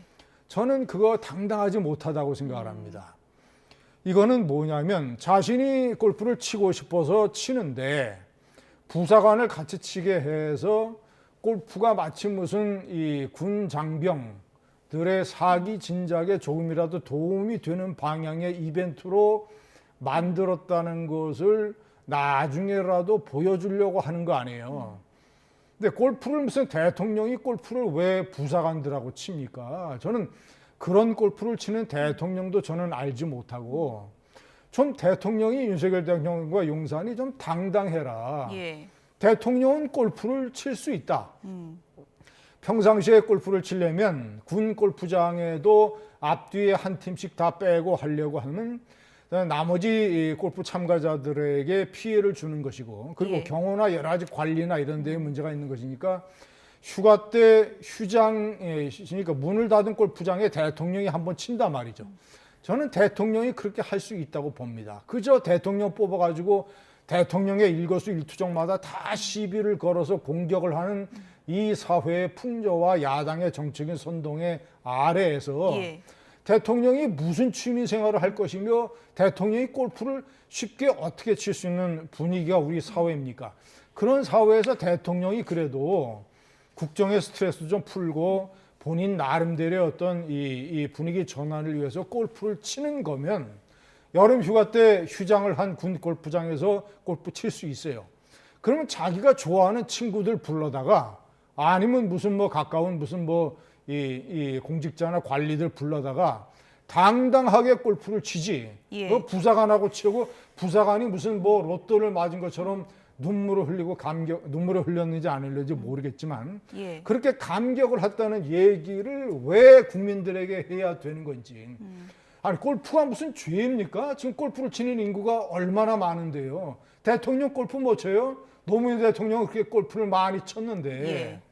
그래서 골프 회동에서 보듯이 용산과 윤석열 대통령이 너무 우리 사회의 대통령 부부에 대한 공격과 예. 야당의 선동적 공격에 굉장히 주눅이 들어있다. 예. 그리고 우리 사회 분위기도 저는 좀 바꿔야 된다고 봅니다. 대통령 일거수일투족 다 쫓아다니면서 어떻게 해서든지, 제가 한마디만 좀 덧붙이겠습니다. 시간이 많이 되지만 윤석열 대통령이 많은 잘못을 저질렀어요. 그러나 그 잘못의 성격이 문재인 대통령과는 차원이 다릅니다. 노무현 대통령 정권과도 차원이 다르고, 윤석열 대통령이 무슨 문재인 대통령처럼 조작을 했습니까? 공작을 했습니까? 아니면 군사기밀을 유출했습니까? 노무현 대통령처럼 박연차 부부에게 노무현 대통령 가족이 640만 달러를 받는 대형 비리를 저질렀습니까? 줄여주시죠. 예. 예. 그런 윤석열 대통령한테 예. 무조건 이 사회의 이 지식인들과 모든 사회가 다 총체적으로 나서서 일거수일투족 다 예. 그냥 저는 그거는 올바른 분위기가 아니라고 봅니다. 제가 한 말씀 좀 드릴게요. 잠시만요. 네, 지금 뭐 시간이- 시간이 다 돼가지고 오늘 김준희 의원님께서 골프 논란과 관련해서 뭐 하고 싶으신 말씀이 많으셨던 것 같습니다. 오늘 답변 중에 가장 길게 답변하셨는데, 최장일 교수님 끝으로요 간략하게 좀 이 부분을 정리해 주세요. 어쨌든 뭐 골프 논란과 관련해서는 여러분들의 다양한 시각이 있을 텐데, 뭐 축구나 족구는 되는데 왜 골프는 운동으로 받아들이지 못하냐, 이런 시각도 있지만 또 안보 위기나 경제 위기나 이런 상황 속에서 그렇게 긴 시간 골프를 즐기는 게 또 서민 정서에 안 맞는다, 이런 시각도 분명히 있거든요. 골프는 저는 골프를 안 치는데 예. 제주에 골프 치는 사람 너무 많아요. 그거 전혀 문제가 안 되죠. 그런데 문제는 이제 안보 휴가라고 하면서 그걸 쳤다라고 이제 야당이 문제 제기하는 것이죠. 거기다 이제 양론이 있는 건데 예. 이 부분을 무조건 대통령이라고 골프 치지 말란 법이냐, 그렇게 얘기하면 안 돼. 세상에 대한민국 정도의 이 소득 수준에서 대통령 골프 치는 거 뭐라고 그러는 사람이 없죠. 단지 이제 아까 말씀드린 것처럼 이거 왜 트럼프 당선인과 관련된 골프 얘기가 나왔는데 이미 그전에 쳤었고 예. 앞뒤 다 자르고 쳤느냐 그랬는데 또 김영현 장관이 전직 대통령을 끌고 들어오니까 얘기가 된 거예요. 그러니까 예. 이거는 과도히 그렇게 너무 길게 말씀하실 건 아니고 특히 또 하나 말씀드리고 싶은 게 지난 전 대통령, 문 대통령이나 노무현 대통령은 조작했다 이런 식의 얘기 그건 야당이 들을 땐 비판할 수밖에 없어요. 그러니까 그런 부분들도 예. 이것과 같은 레벨에서 얘기될 건 아니다라고 제가 말씀드립니다. 네. 두 분 하실 얘기가 많으시겠지만 네. 저희가 문재인 정권의 예. 조작과 공작과 군사기밀 유출은 다 역사적인 사실이고 언론에 보도가 됐는데 그게 왜 사실이 아니면 위원님, 예. 노무현 전 대통령 정권과 왜 골프를 비교하면 안 돼요? 비교를 해야죠. 노무현 대통령이 그렇게 했을 때 우리 사회의 진보좌파가 노무현 대통령 골프에 대해서 뭐라고 얘기했는지 그런데 왜 윤석열 대통령의 골프에 대해서는 그렇게 얘기했는지 왜 비교를 하면 안 돼요? 아니 왜 비교를 제가 드린 얘기는 뭐냐면 양쪽이 다 같다 이런 얘기예요. 그러면 저기 그 이른바 윤 대통령 이 보수 정권은 과거 대통령들에 대한 골프 얘기 합니까? 마찬가지예요. 그러니까 저 부분에 대해서는 굳이 골프 얘기 나와서 그 부분에 국한시키지 않고 과거 정권의 뭐 조작이다 이런 문제까지 같이 레벨 연결시키는 예. 레벨이냐 노년의 레벨이 그 레벨이 다르다. 윤 대통령의 골프는 오케이 제가 봐도 과한 게 있어요. 아니 그 비판이 그렇다 하더라도 그 과거 정권의 여러 대통령들의 무슨 조작 의혹 같은 것까지 연결시킨다는 게 그게 조금 과하다라는 말씀 드립니다. 저희가 이 얘기 뭐 다음에 다시 나눠볼 기회가 있을 것 같으니까요. 그때 두 분께 좀 충분한 발언 시간을 드리도록 할게요. 오늘은 여기서 마무리하겠습니다. 김진전 중앙일보 논설위원, 최창열 용인대 특임교수 두 분이었습니다. 고맙습니다. 네.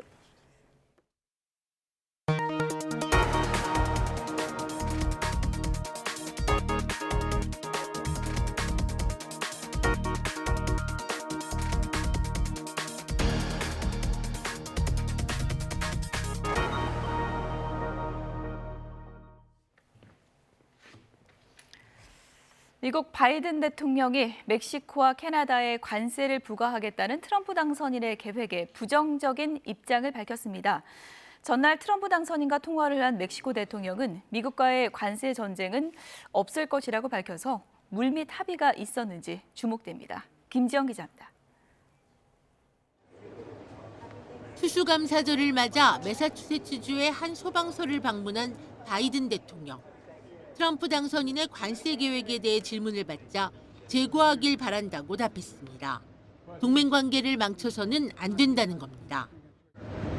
We're surrounded by the Pacific Ocean, the Atlantic Ocean, and two allies, Mexico and Canada. And the last thing we need to do is begin to screw up those relationships.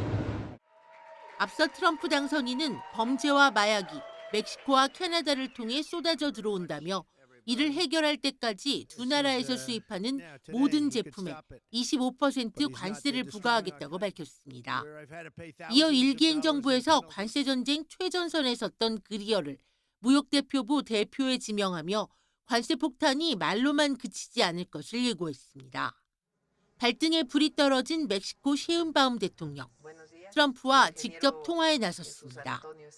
이어진 기자회견에서 셰인바움 대통령은 관세에 대해 구체적으로 논의하진 않았다면서도 관세 전쟁은 없을 것이라고 예상했습니다. Siguiendo con este tema, Presidenta, ¿cómo impactará esta potencial guerra arancelaria la revisión del tema? No va a haber potencial guerra arancelaria. ¿No? 관세 논란과 관련해 미국 민주당은 대통령에 의한 일방적 관세 부과를 금지하는 법안을 제출했습니다. 하지만 내년 1월 초 개원하는 의회에서 상하원 모두 공화당이 다수당이라 법안이 통과될 가능성은 크지 않다고 미국 언론은 전망하고 있습니다. YTN 김지영입니다. 어둠 속 눈보라를 헤치며 구조대원들이 마침내 실종자를 발견합니다. 네. 그런데 그 곁에 양과 수탉들이 있었는데요. 현지 시간으로 지난 25일 튀르키예 안탈리아 지역에서 가축 방목차 고원지대에 머물던 70대 노부부가 실종됐습니다. 두 사람은 갑작스러운 눈폭풍으로 귀가를 서두르다 길을 잃었는데요. 절체절명의 순간 노부부에게 체온을 나눠주며 곁을 떠나지 않은 건 이들이 기르던 양과 수탉이었다고 합니다. 덕분에 실종 9시간 만에 극적으로 구출됐는데요. 현재 노부부는 건강을 회복 중이라고 하고요. 양 2마리와 수탉도 가족들에게 무사히 인계됐다고 합니다. 종이 탑승권을 내고 개찰구를 통과합니다.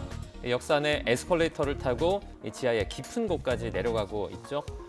네, 곧이어서 전철이 이렇게 도착을 합니다. 마치 1990년대로 시간여행을 한 것 같은 느낌마저 드는데 이곳은 바로 북한의 평양입니다. 실제로 지하철 안 상단을 보면요. 김일성, 김정일 부자의 사진까지 걸려 있는데요. 러시아의 한 여행 유튜버가 공개한 이 평양의 지하철 모습입니다. 이 유튜버는 지난달 4박 5일의 일정으로 북한을 다녀왔고 부흥역에서 개선역까지 지하철을 이용했다고 전했는데요. 평양 주민들의 일상을 한번 볼까요? 북적이는 지하철 안에서 책을 읽거나 휴대전화를 보는 건 우리랑 크게 다를 바 없어 보이고요. 개선역에서는 미국 브랜드 가방을 맨 교복을 입은 학생들의 무리까지 이렇게 포착이 됐습니다. 러시아 관광객들은 일부 허락된 곳만 방문과 촬영이 가능한 곳으로 알려졌는데요. 5일 일정 비용은 항공편과 숙박, 식사를 포함해서 우리 돈 192만 원 정도였다고 합니다. 파란 택시 한 대가 빠른 속도로 달려가더니 저렇게 울타리를 들이받았습니다. 몇 바퀴나 구르면서 뒤집히는 상황인데요. 이 택시를 보고 놀란 주민들이 달려가고 있습니다. 현지 시간으로 지난 28일 관광지로 유명한 베트남 달라시에서 일어난 사고입니다. 택시에 타고 있던 기사와 승객들은 모두 구조돼 병원으로 옮겨졌는데요. 당시 어린이도 타고 있었다고 합니다. 당국은 택시가 갑자기 주행 도중 균형을 잃으면서 사고로 이어진 것으로 보고 있습니다. 은행 창구에 남성이 홀로 앉아 있습니다. 어찌 된 일인지 직원들은 보이지 않죠. 그런데 기다리던 은행원이 아닌 경찰관이 갑자기 나타나서 이 남성을 애웠습니다. 지난 6일 부산에서 보이스피싱 인출책 50대 A씨가 검거되는 장면인데요. A씨는 은행 영업시간 마감 직전에 들어와서 수표 1,200여만 원을 현금으로 바꿔달라고 했습니다. 이를 수상히 여긴 은행 직원이 통장 거래 내역을 확인을 했고 평소에 사용하지 않던 계좌에서 당일 수차례 입금된 돈을 바로 인출한 사실을 알게 됐습니다. 이에 은행 직원은 시간을 끌다가 동료 직원에게 부탁해 112에 신고를 했는데요. 경찰은 A씨를 입건한 동시에 거래 내역 분석을 통해 보이스피싱 조직까지 추적하고 있습니다.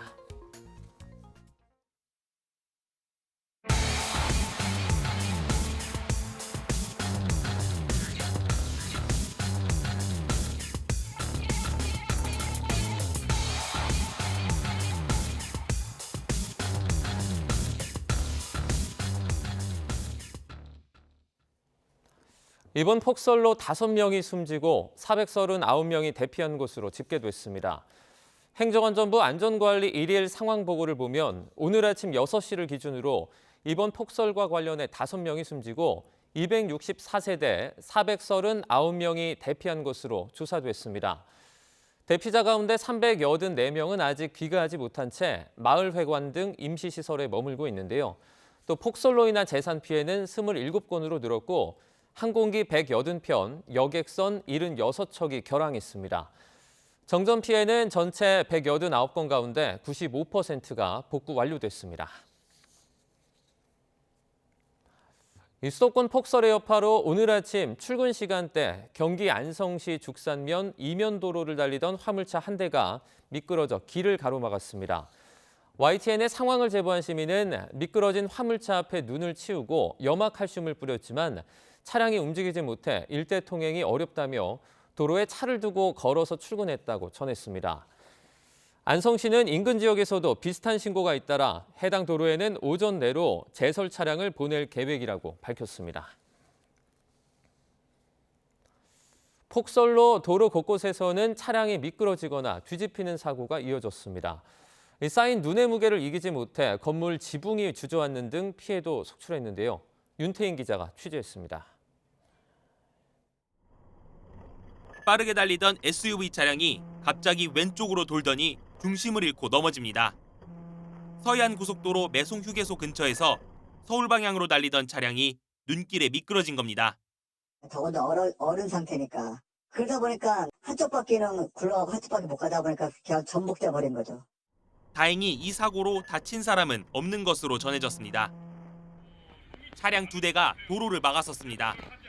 경기 용인시 이동읍에 있는 묘봉교차로 근처에서 화물차 2대가 추돌했습니다. 인명피해는 없었지만 1시간가량 통행에 차질이 빚어졌습니다. 앞에 있는 차가 2차선 가고 있는데 거기가 빙판이 아이스에 거기 내리막길이 얼었더라고. 그 차가 먼저 돌고 뒤에 있는 차가 이제 뒤에 박았지.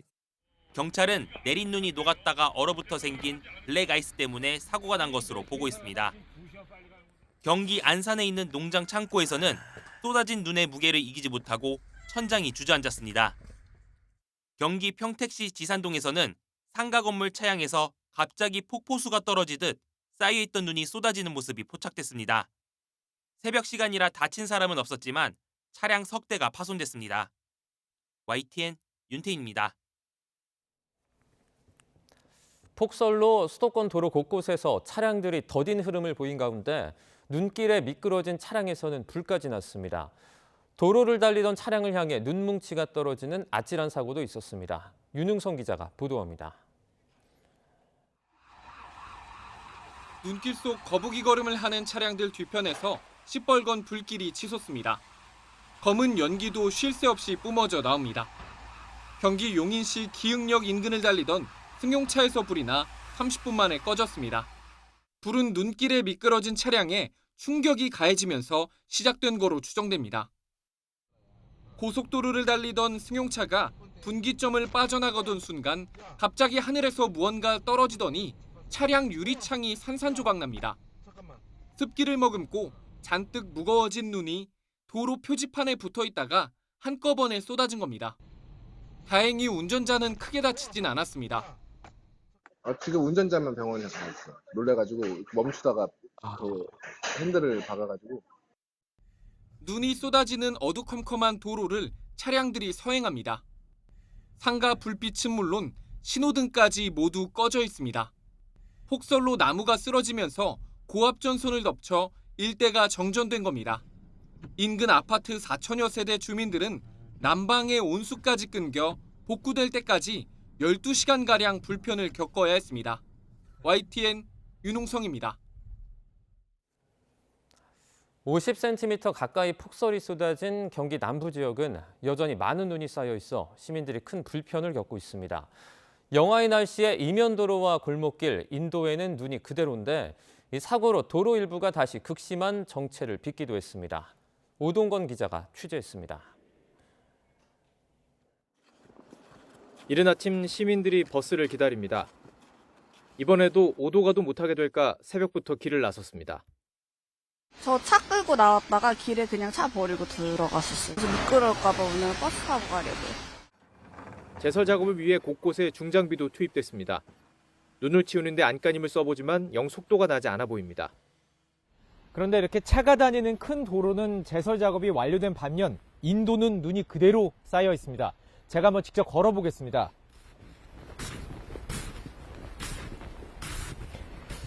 다섯 발자국 떼기가 쉽지 않았습니다. 영하로 뚝 떨어진 날씨에 여기저기 녹지 않은 눈이 그대로입니다. 인도 곳곳이 빙판인데다 제설 작업으로 쌓아 올린 눈덩이에 아슬아슬 차도로 걸어야 합니다. 미끌거려가지고 이제 잠깐 발을 헛디뎌긴 했거든요. 출근 시간 경기 안성시 죽산면에선 교통사고가 나면서 일대가 다시 마비됐습니다. 제가 차를 갓길에다 세워놓고 저도 걸어서 올라갔거든요. 기록적인 폭설에 어려움을 겪었던 경기 남부 주민들은 눈폭탄이 남긴 여파에 또다시 쉽지 않은 하루를 겪었습니다. YTN 오동건입니다. 핫한 이슈를 전문가에게 묻습니다. 이슈콜입니다. 걸그룹 뉴진스가 어제 저녁 기자회견을 열고 어도어와의 전속 계약을 해지하겠다고 밝혔습니다. 계약 기간이 아직 5년이나 남아있는 만큼 일방적으로 계약을 해지할 경우 이 위약금이 최대 6천억 원에 달할 거라는 전망이 나왔는데요. 이에 대해서 멤버들은 어도어와 하이브가 계약 사항을 위반했기 때문에 자신들은 책임이 없다고 반박했습니다. 전속계약 위반한 적이 없고요. 지금까지도 최선을 다해서 활동을 해오고 있는데 그런데 저희가 위약금을 내야 할 이유는 전혀 없다고 생각을 하고요. 오히려 지금의 어도어와 하이브가 계약을 위반했기 때문에 지금 이런 상황까지 일어났고 당연히 책임은 지금의 어도어와 하이브에게 있다고 생각합니다. 또 뉴진스라는 이름을 못 쓸 수도 있지만 포기할 마음은 없다고 강조를 했는데요. 그러면서 민희진 전 대표와 향후의 활동을 함께하고 싶다고 말하기도 했습니다. 대로 저희가 예정된 스케줄은 모두 진행할 예정이고요.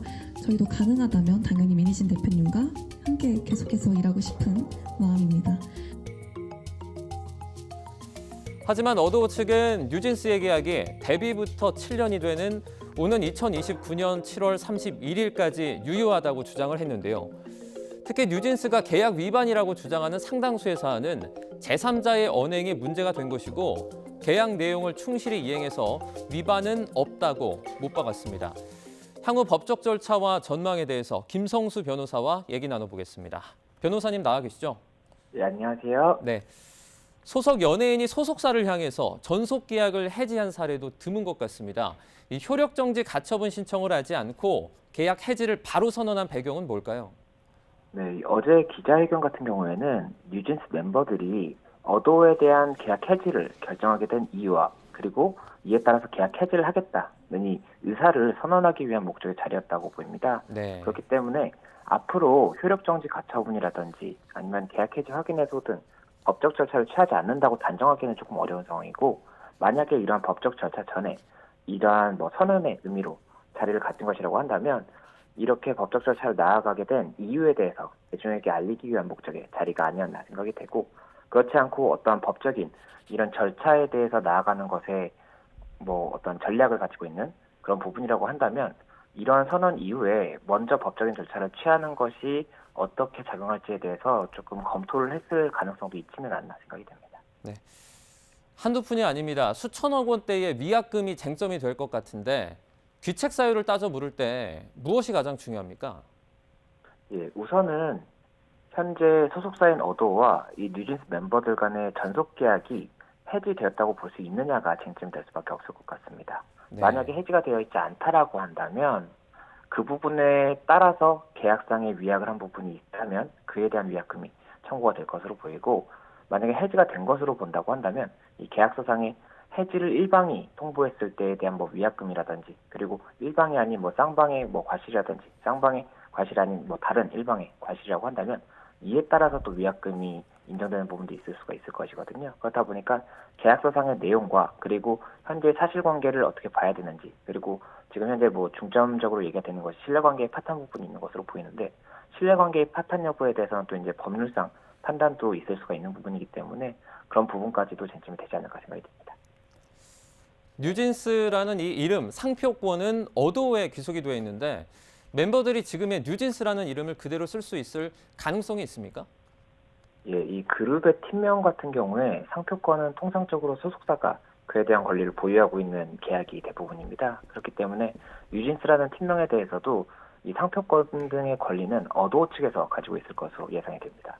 따라서 어도와 어떠한 합의가 있지 않은 이상은 멤버들이 만약 이 해지된 상태에서 뉴진스라는 명칭을 그대로 사용하기 위해서는 결국 상표권의 문제가 발생할 수밖에 없기 때문에 실질적으로 사용이 어렵지 않을까 예상이 되는 부분이고 다만 현재 말씀드렸던 것처럼 이 어도 측에서는 멤버들의 통지만으로 계약이 해지된 것이 아니라는 입장으로 주장을 하고 있고 멤버들 또한 기존의 어도 소속으로서 계약된 일정은 모두 이행을 할 것이라고 입장을 밝혔기 때문에 계약의 해지가 법률상 명확하지 않은 기간 중에 일부 동안은 이 뉴진스라는 팀명을 통해서 어도 소속의 활동을 이행하지 않을까 생각이 듭니다. 네. 결국에는 계약 해지 선언까지 나오면서 갈등이 봉합될 조짐은 점점 멀어지는 것 같습니다.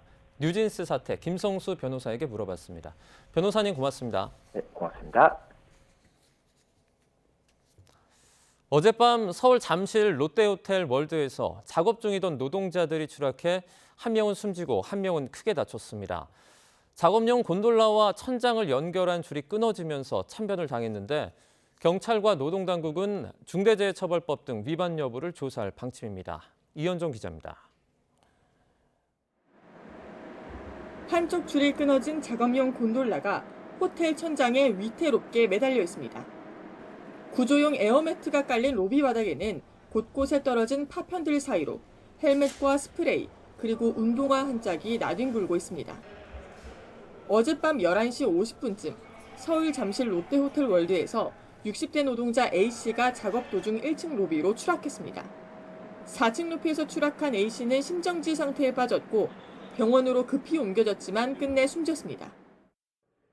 벽돌이랑 쇠파이프 같은 게 떨어지더라고요. 비명 소리 들리고 119 전화하는 소리 들리고 살려달라는 소리도 나가지고. 야간 작업을 하던 노동자들이 사고를 당하면서 소방이 출동해 구조 작업을 벌였습니다. 함께 일하던 40대 동료 B 씨는 줄이 끊어질 때 곤돌라를 붙잡아 가까스로 추락을 면했습니다. 하지만 사고 당시 충격으로 큰 부상을 입은 채 1시간이나 매달려 있다 구조돼 병원으로 이송됐습니다. 사고를 당한 노동자들은 모두 하청업체 직원으로 손님들에게 피해가 안 가는 밤 10시쯤 천장 칠 작업을 시작한 것으로 파악됐습니다. 문제 있다고 그래서 그때 와서 다녀야지. 걔가 좀 이상한 것 같다 그래가지고 그대로 움직여가지고 있어라. 경찰과 노동당국은 중대재해처벌법과 산업안전보건법 위반 여부를 포함해 현장에서 안전수칙이 제대로 지켜졌는지를 조사할 방침입니다. 롯데호텔 측은 사고 경위 파악을 위해 최대한 협조하겠다고 밝혔습니다. YTN 이현정입니다. 블라디미르 푸틴 러시아 대통령이 도널드 트럼프 미국 대통령 당선인을 지적이고 경험이 많다며 치켜 세웠습니다. 카자흐스탄을 국빈 방문 중인 푸틴 대통령은 현지 시간 28일 기자회견에서 바이든 행정부가 우크라이나의 장거리 미사일 사용을 허용한 게 미러 관계에 어떤 영향을 줄지 묻는 질문에 트럼프 당선인이 해결책을 찾을 것이라고 답하며 이같이 말했습니다. 푸틴 러시아 대통령이 신형 미사일로 우크라이나 수도 키이우를 타격할 수 있다고 경고한 것을 두고 볼로디미르 젤렌스키 우크라이나 대통령은 트럼프 미국 대통령 당선인의 종전 노력을 방해하려는 것이라고 비판했습니다. 젤렌스키 대통령은 현지 시간 28일 밤 영상연설에서 푸틴 대통령은 전쟁을 끝내는데 아무런 관심이 없다고 주장했습니다. 또 푸틴 대통령이 신형 중거리 탄도 미사일 오레시니크로 칼춤을 추고 있다고 묘사하며 이는 트럼프 당선인이 취임 이후에 전쟁을 끝내기 위해 진행할 노력을 방해하기 위한 것이라고 평가했습니다. 러시아가 우크라이나 주요 전력시설에 대규모 공습을 가해 우크라이나 전역에서 100만 가구가 정전되는 피해가 발생했습니다. 푸틴 대통령은 앞으로 수도 키이우의 정부와 군시설도 표적 대상이 될 수 있다고 경고했습니다. 런던에서 조수연 특파원입니다.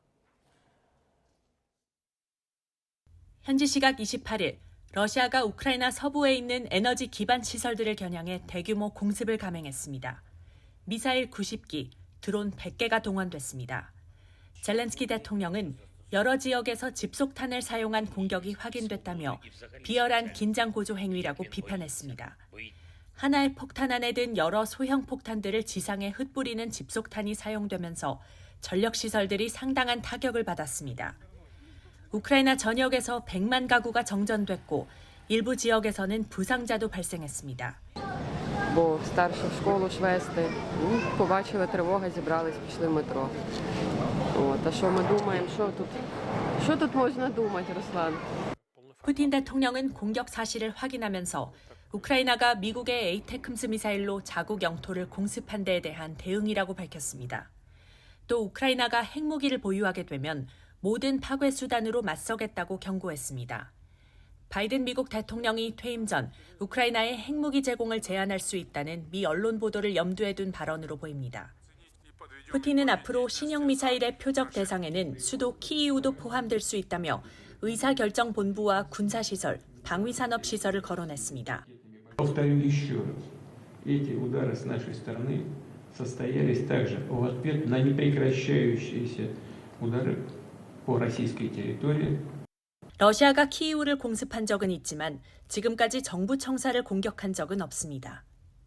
대규모 전력시설 공습에 이어 푸틴 대통령이 직접 수도 키이우에 있는 우크라이나 정부 시설 폭격 가능성까지 거론하면서 긴장감이 높아지고 있습니다. 런던에서 YTN 조수연입니다.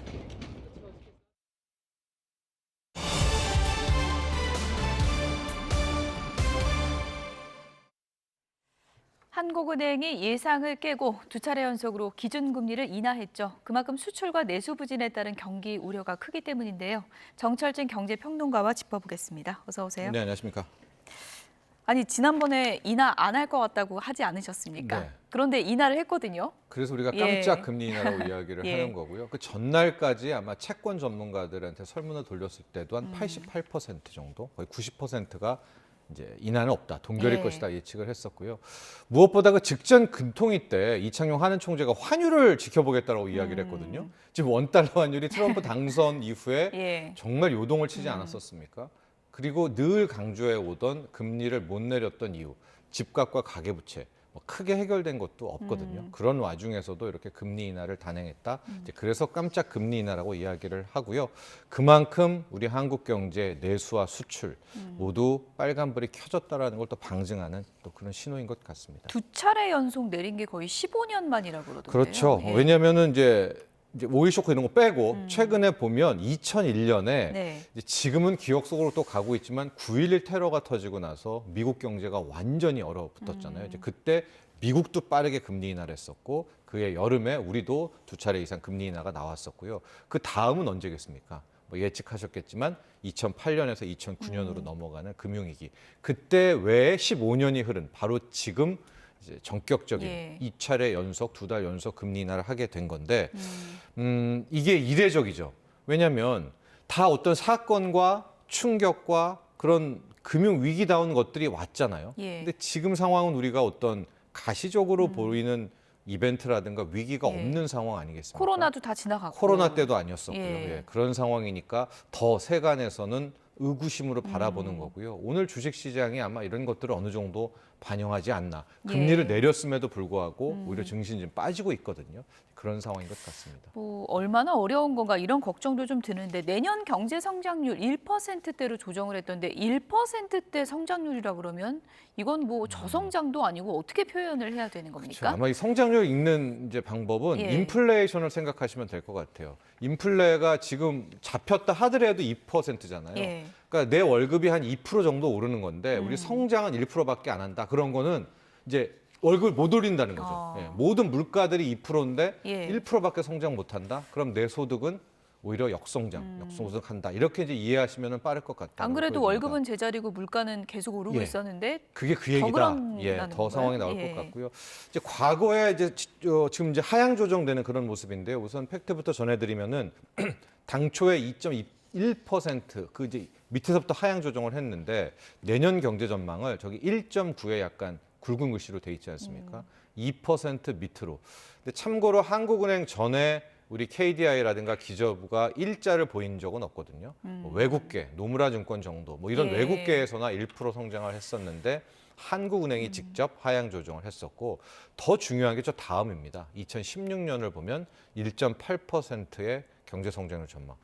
저게 기저효과란 말이죠. 그래서 내년이 1.9라면 실은 그 낮은 것보다는 하다못해 2% 나와야 되는데 예. 그 바닥에서도 1.8밖에 못 오른다. 그렇다면 내년과 후년 모두 한국 경제가 상당히 어려운 시절을 이어갈 것이다.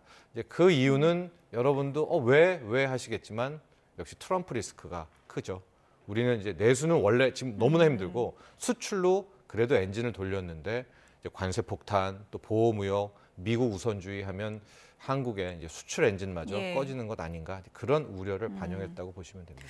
근데 주변에 자영업자 하는 분들 요즘 폐업 엄청 많이 한다. 네. 진짜 어렵다 이런 얘기 많이 듣고 있는데 이렇다 보니까 뭐 인하가 지금 뭐 2연속도 지금 15년 만인데 네. 3연속 인하까지 가는 거 아닌가? 이런 얘기도 있더라고요. 그렇습니다. 현재 이제 한국은행은 예. 마치 미국의 연준처럼 포워드 가이던스라는 제도를 이창용 총재 오면서 했어요. 그래서 예. 3개월 후에 과연 우리의 기준금리는 어떻게 될 건가를 또 이제 미리 기자들과 오픈을 하게 되는데 다음 석 달 내에 금리 인하를 할 가능성 그 이제 점도표 같은 건데 금통위원들이 3대 3이었어요. 그러니까 또 동결해야 된다는 쪽이 3이지만 예. 한 번 더 내려야 된다. 그러면 3연속 금리 인하 아닙니까? 예. 그렇게 주장하신 금통위원도 3명이 됐기 때문에 이 정도라면요. 추가 금리 인하 가능성 굉장히 높거든요. 저는 이제 환율이 변수라고 보여집니다. 환율이 이제 내년 뭐 1월이든 2월이든 내년이 왔는데 여전히 뭐 1,400이 위태위태하다라고 하면 3연속 금리는 안 될 것 같지만 예. 만에 하나 환율이 나름대로 안정세를 찾아서 뭐 1,300원대 초반으로 간다면 지금의 한국은행의 기세로 보면 추가 금리 인하도 할 것 같은 이제 그런 상황이 됐습니다. 일각에서 뭐 너무 늦게 내린 거 아니냐 이런 비판도 있거든요. 그게 이제 오늘의 문제이기도 예. 하고요. 왜 이제 그런 금리나 실기론이 나오냐면 계속해서 이창용 총재 같은 경우에는 왜 안 내려 지금 막 소상공인들 힘들잖아 할 때마다 가계부채와 집값 이야기를 예. 계속했고요. 예. 그러다가 최근엔 또 환율이 너무 불안하다. 그러니까 이렇게 이야기를 해서 안 내려놓다가 지금 환율과 뭐 집값 가계부채 해결이 안 됐는데 왜 이제서야 내리는 예. 거야 하고 경제 성장률을 다 하향 조정하고 내서야 내린다면 실은 통화 정책이라는 것은 이제 선제적인 게 굉장히 중요하거든요. 재정 정책은 약간 동행하거나 후행하는 것도 이제 필요하겠지만은 예. 너무나 늦게 이 선제적 대응을 못했다라는 거에 이제 비난이 조금 이제 함께 불고 있는데 여기에 대해서 이창용 총재는 이제 좀 시간이 가면 이제 굉장히 적절했다는 걸 뭐 알 수 있을 것이다. 뭐 이렇게 이제 해명은 하게 됐었습니다. 예. 위기설도는 롯데 얘기도 좀 해봐야 될 것 같습니다. 뉴스 보니까 롯데의 뭐 상생이라고 할 수 있는 롯데타워가 담보로 나왔다고 그러더라고요. 네. 어느 상황까지 간 겁니까, 이건? 저희가 아마 이제 이 시간대 예. 정보지 일명 예. 지라시라고 불리는 데에서 12월 뭐 롯데그룹이 부도난다 뭐 이런 거가 있었고 그게 사실 무근이다라고 했는데 시장은 이미 예. 주가는 급락하고 뭐 그런 상황이었었는데요. 더는 망설일 수가 없었던 것 같아요. 왜냐하면 이게 소문이 꼬리를 물게 되면 채권 시장으로 불이 번지게 되거든요. 실질적으로 롯데케미칼 회사채 시장에서는 뭐 좀 어렵지만 2조 원 정도가 이미 채권자들이 팔아도 되는 기한까지 안 보유하고 이제 그런 상황까지 되니까 여기서부터는 상당히 좀 위험해진 건 아니겠습니까? 그래서 부랴부랴 굉장히 적극적인 대응에 나섰는데요.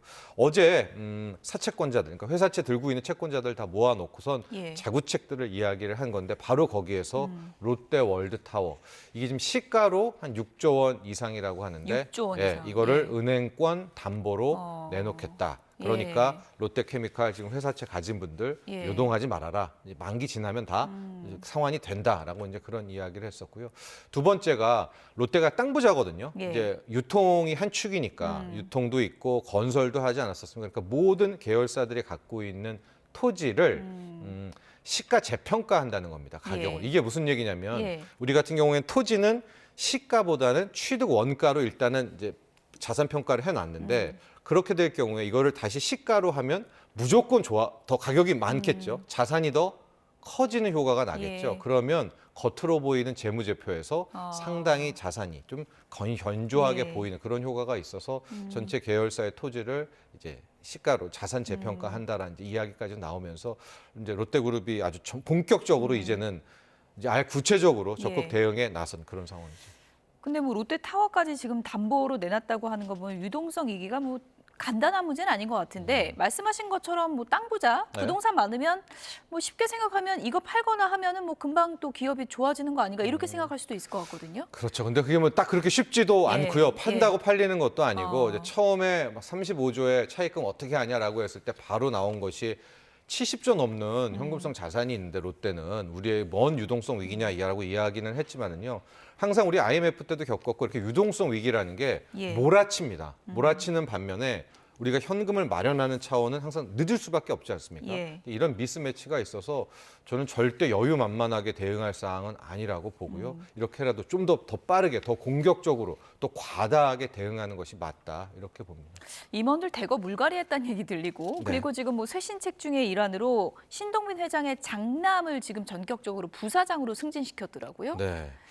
근데 이게 좀 말들은 있는 것 같아요. 예. 신유열 전무가 뭐 전무까지도 초공속 승진인데 예. 이번에 롯데지주의 부사장으로 또 승진을 했었고 이것이 쇄신책이냐 뭐 이런 또 그렇죠. 의혹도 있는 것 같아요. 하고 지금의 쇄신할 분야는 예. 이제 케미칼, 화학 분야와 전통적인 롯데는 뭡니까? 유통 아닙니까? 이 쇼핑 쪽이어야 되는데 오히려 이 신유열 부사장에게는 뭐 바이오라든가 미래 성장 동력, 신사업을 맡긴다라고 하거든요. 이제 물론 중요하겠지만 만에 하나 정말로 경영권을 이제 승계하고 후계자에게 어떤 시험대에 올린다라고 한다면은 예. 지금 가장 문제가 되는 유통, 쇼핑 라인과 케미칼 쪽에서 뭔가를 맡겨서 승부를 봐야지 예. 오히려 이쪽 전혀 상관없는 좀 나름 안전한 곳에서의 하나의 이제 뭐 이제 앞으로 이끈다 이렇게 하는 부분에 있어서의 좀 세간의 시선은 좋지 않다. 이제 또 하나가 롯데만 갖고 있는 또 문제가 있죠. 물론 신동빈 회장은 아예 이제 한국 국적으로 왔는데 예. 지금 이제 장남이죠. 신유열 부사장은 여전히 일본 국적이란 말입니다. 그렇군요. 그러니까 이 국적 문제도 또 도마 위에 오르고 예. 왜 하필 이렇게 어려울 때 자식을 꼭 그렇게 고속 승진시켜야 되겠느냐. 예. 이제 이런 지적도 함께 나오고 있습니다. 이게 진짜 최신책이 될 건지는 좀 지켜봐야 될 네. 부분인 것 같네요. 끝으로 대한항공 아시아나 합병 문제도 잠깐 좀 짚어볼게요. 네. 합병이 되면 당장 어떻게 달라지는 건가요? 뭐 아시아나 뭐 항공기가 뭐 대한항공 그렇죠. 항공기로 바뀌는 건가요? 뭐 그렇게 어떻게 되는 되고 겁니까? 뭐 브랜드 로고라든가 조직이라든가 해야 될 일은 굉장히 많겠지만 인원도 합쳐지는 거고요. 뭐 인원도 합쳐지고 뭐 구조조정은 없다라고 하지만 또 그 부분 이제 굉장히 많은 부분들이 나와 있지만은요. 일단 그 중요한 고민도 합병 허가가 나는지가 굉장히 중요했습니다. 그렇죠. 예, 항공이라든가 해운이라든가 저거 규모의 경제가 크기 때문에 각 나라마다 허락을 받아야 되는 거거든요. 근데 유럽 연합이 진짜 깐깐하게 허가를 안 해줬어요. 화물까지 있네. 화물도 팔아라. 뭐 유럽 노선이 아시아나도 유럽이 있고 대한항공도 유럽이 있잖아요. 아시아나 거는 다 팔아라. 이제 그들이 원했던 것들을 다 지키고 나서 최종 승인이 어제 받게 된 거고요. 예. 마지막 남은 나라가 미국이 있는데 미국은 어떤 위원회에서 뭐 합병 가능 불가 이렇게 하지는 않고요. 법무부가 독점이다 하면 독점 소송을 꺼냅니다. 근데 지금 미국 연방법무부가 조용하거든요. 소송 걸리면 벌써 걸었겠죠. 그러니까 예. 미국은 그냥 자연스럽게 넘어갔다라고 해서 현재 유럽연합의 승인으로는 최종 합병이 됐다라고 볼 수가 있겠고요. 그렇게 되니까 이제 전 세계에서 한 10위권, 11위권의 대형 메가 캐리어 회사가 됐다라고 보여집니다. 예. 이렇게 되면서 뭐 항공업계 지각 변동도 예고되고 있는데 어떻게 좀 달라질까요? 이게 규모의 경제이기 예. 때문에요. 이제 이 단면 우선은 이제 LCC 저가 항공사도 진에어, 뭐 에어 부산, 에어 서울이 다 하나가 통합이 되니까 여기도 그러니까요. 강자가 되는 거고 예. 최근에 이런 일이 있었죠. 이제 유럽 연합에서 저 독과점 때문에 로마라든가 파리라든가 유럽 노선들은 팔아라. 그래서 그걸 TA 항공이 받아서 이제 운행을 하는데 예. 아무래도 TA 항공이 가격은 저렴할 것 아니겠습니까? 그러면은 와 오히려 유럽 노선은 대한항공이 힘들고 이제 TA 항공한테 다 가겠네라고 하겠지만 실제 상당수 소비자는 또 대한항공 쪽 라인 이제 상대적으로 고가의 유럽 노선 또 타거든요. 그러니까 이게 이제 규모 합병의 경제에서 사이즈를 키우게 될 경우에는 가격 내고라든가 여러 측면에서 좀 유리한 그런 대목이 있다라는 것을 이제 말씀드리고요. 다만 이제 그 다음에 풀어야 될 숙제 앞서도 이야기해 주셨지만 조직의 통합이라든가 내부의 문제가 훨씬 큰 것 같아요. 이제 시장은 대한항공이 뭐 크게 규모의 경제 누릴 텐데 예. 마일리지의 통합이라든가 예. 이런 것들을 하나씩 풀어야 될 것 같습니다. 어찌됐든 소비자 선택권이 침해되지 않는 그런 방향으로 좀 공정은 또 알아야 되겠죠. 네. 이루어지면 좋겠습니다. 지금까지 정철진 경제평론가였습니다. 고맙습니다. 이제 눈과 비는 대부분 잦아들었습니다. 다만 찬바람이 계속 불어서 낮에도 추위가 이어지고 있는데요. 현장 연결해 이 시각 날씨 알아보겠습니다. 이혜미 캐스터. 네, 서울 광화문에 나와 있습니다. 네, 오늘 출근길 굉장히 추웠는데 낮에도 찬바람이 불고 있죠? 네, 그렇습니다. 오늘 아침 서울 기온은 영하 3.4도까지 떨어지면서 이번 추위가 절정에 달했습니다. 한낮이 된 지금은 기온이 3도까지 올랐지만 찬바람이 불어서 체감 온도는 1도에 머물고 있습니다. 또 추위 속에 내린 눈과 비가 얼어서 이면도로 곳곳은 빙판을 이루고 있는데요. 오늘은 옷차림 따뜻하게 하시고 교통 안전에도 주의하셔야겠습니다. 오늘 아침 중부 내륙 지역이 영하권으로 떨어지면서 곳곳이 굉장히 추웠습니다. 한낮 기온도 서울이 5도, 대전 7도, 대구는 8도에 그치겠고요. 찬바람의 체감상 더 춥게 느껴지겠습니다. 한편 현재 충남 서해안과 호남 서해안, 제주 등에는 산발적인 눈이나 비가 내리고 있습니다. 오늘까지 경기 남부와 충청, 호남과 경북, 제주도에 비나 눈이 조금 더 내리겠고요. 제주 산간에는 대설주의보가 내려진 가운데 최고 7cm의 눈이 쌓이겠습니다. 서울 등 수도권과 영서에서는 약한 빗방울만 떨어지겠습니다. 내일도 중부지방에는 빗방울이 예상됩니다. 이번 주말과 휴일 하늘빛은 다소 흐리겠지만 추위가 주춤하면서 야외 활동 즐기기엔 무리가 없겠습니다. 현재 서해안과 제주도에는 강풍특보가 내려진 가운데 바람이 강하게 불고 있습니다. 날아갈 시설물은 다시 한번 점검하시는 게 좋겠습니다. 지금까지 YTN 이혜민입니다. 네, 뉴스나우 오늘 순서 여기서 마치겠습니다. 다음 주도 생생한 뉴스로 찾아뵙겠습니다. 여러분 고맙습니다.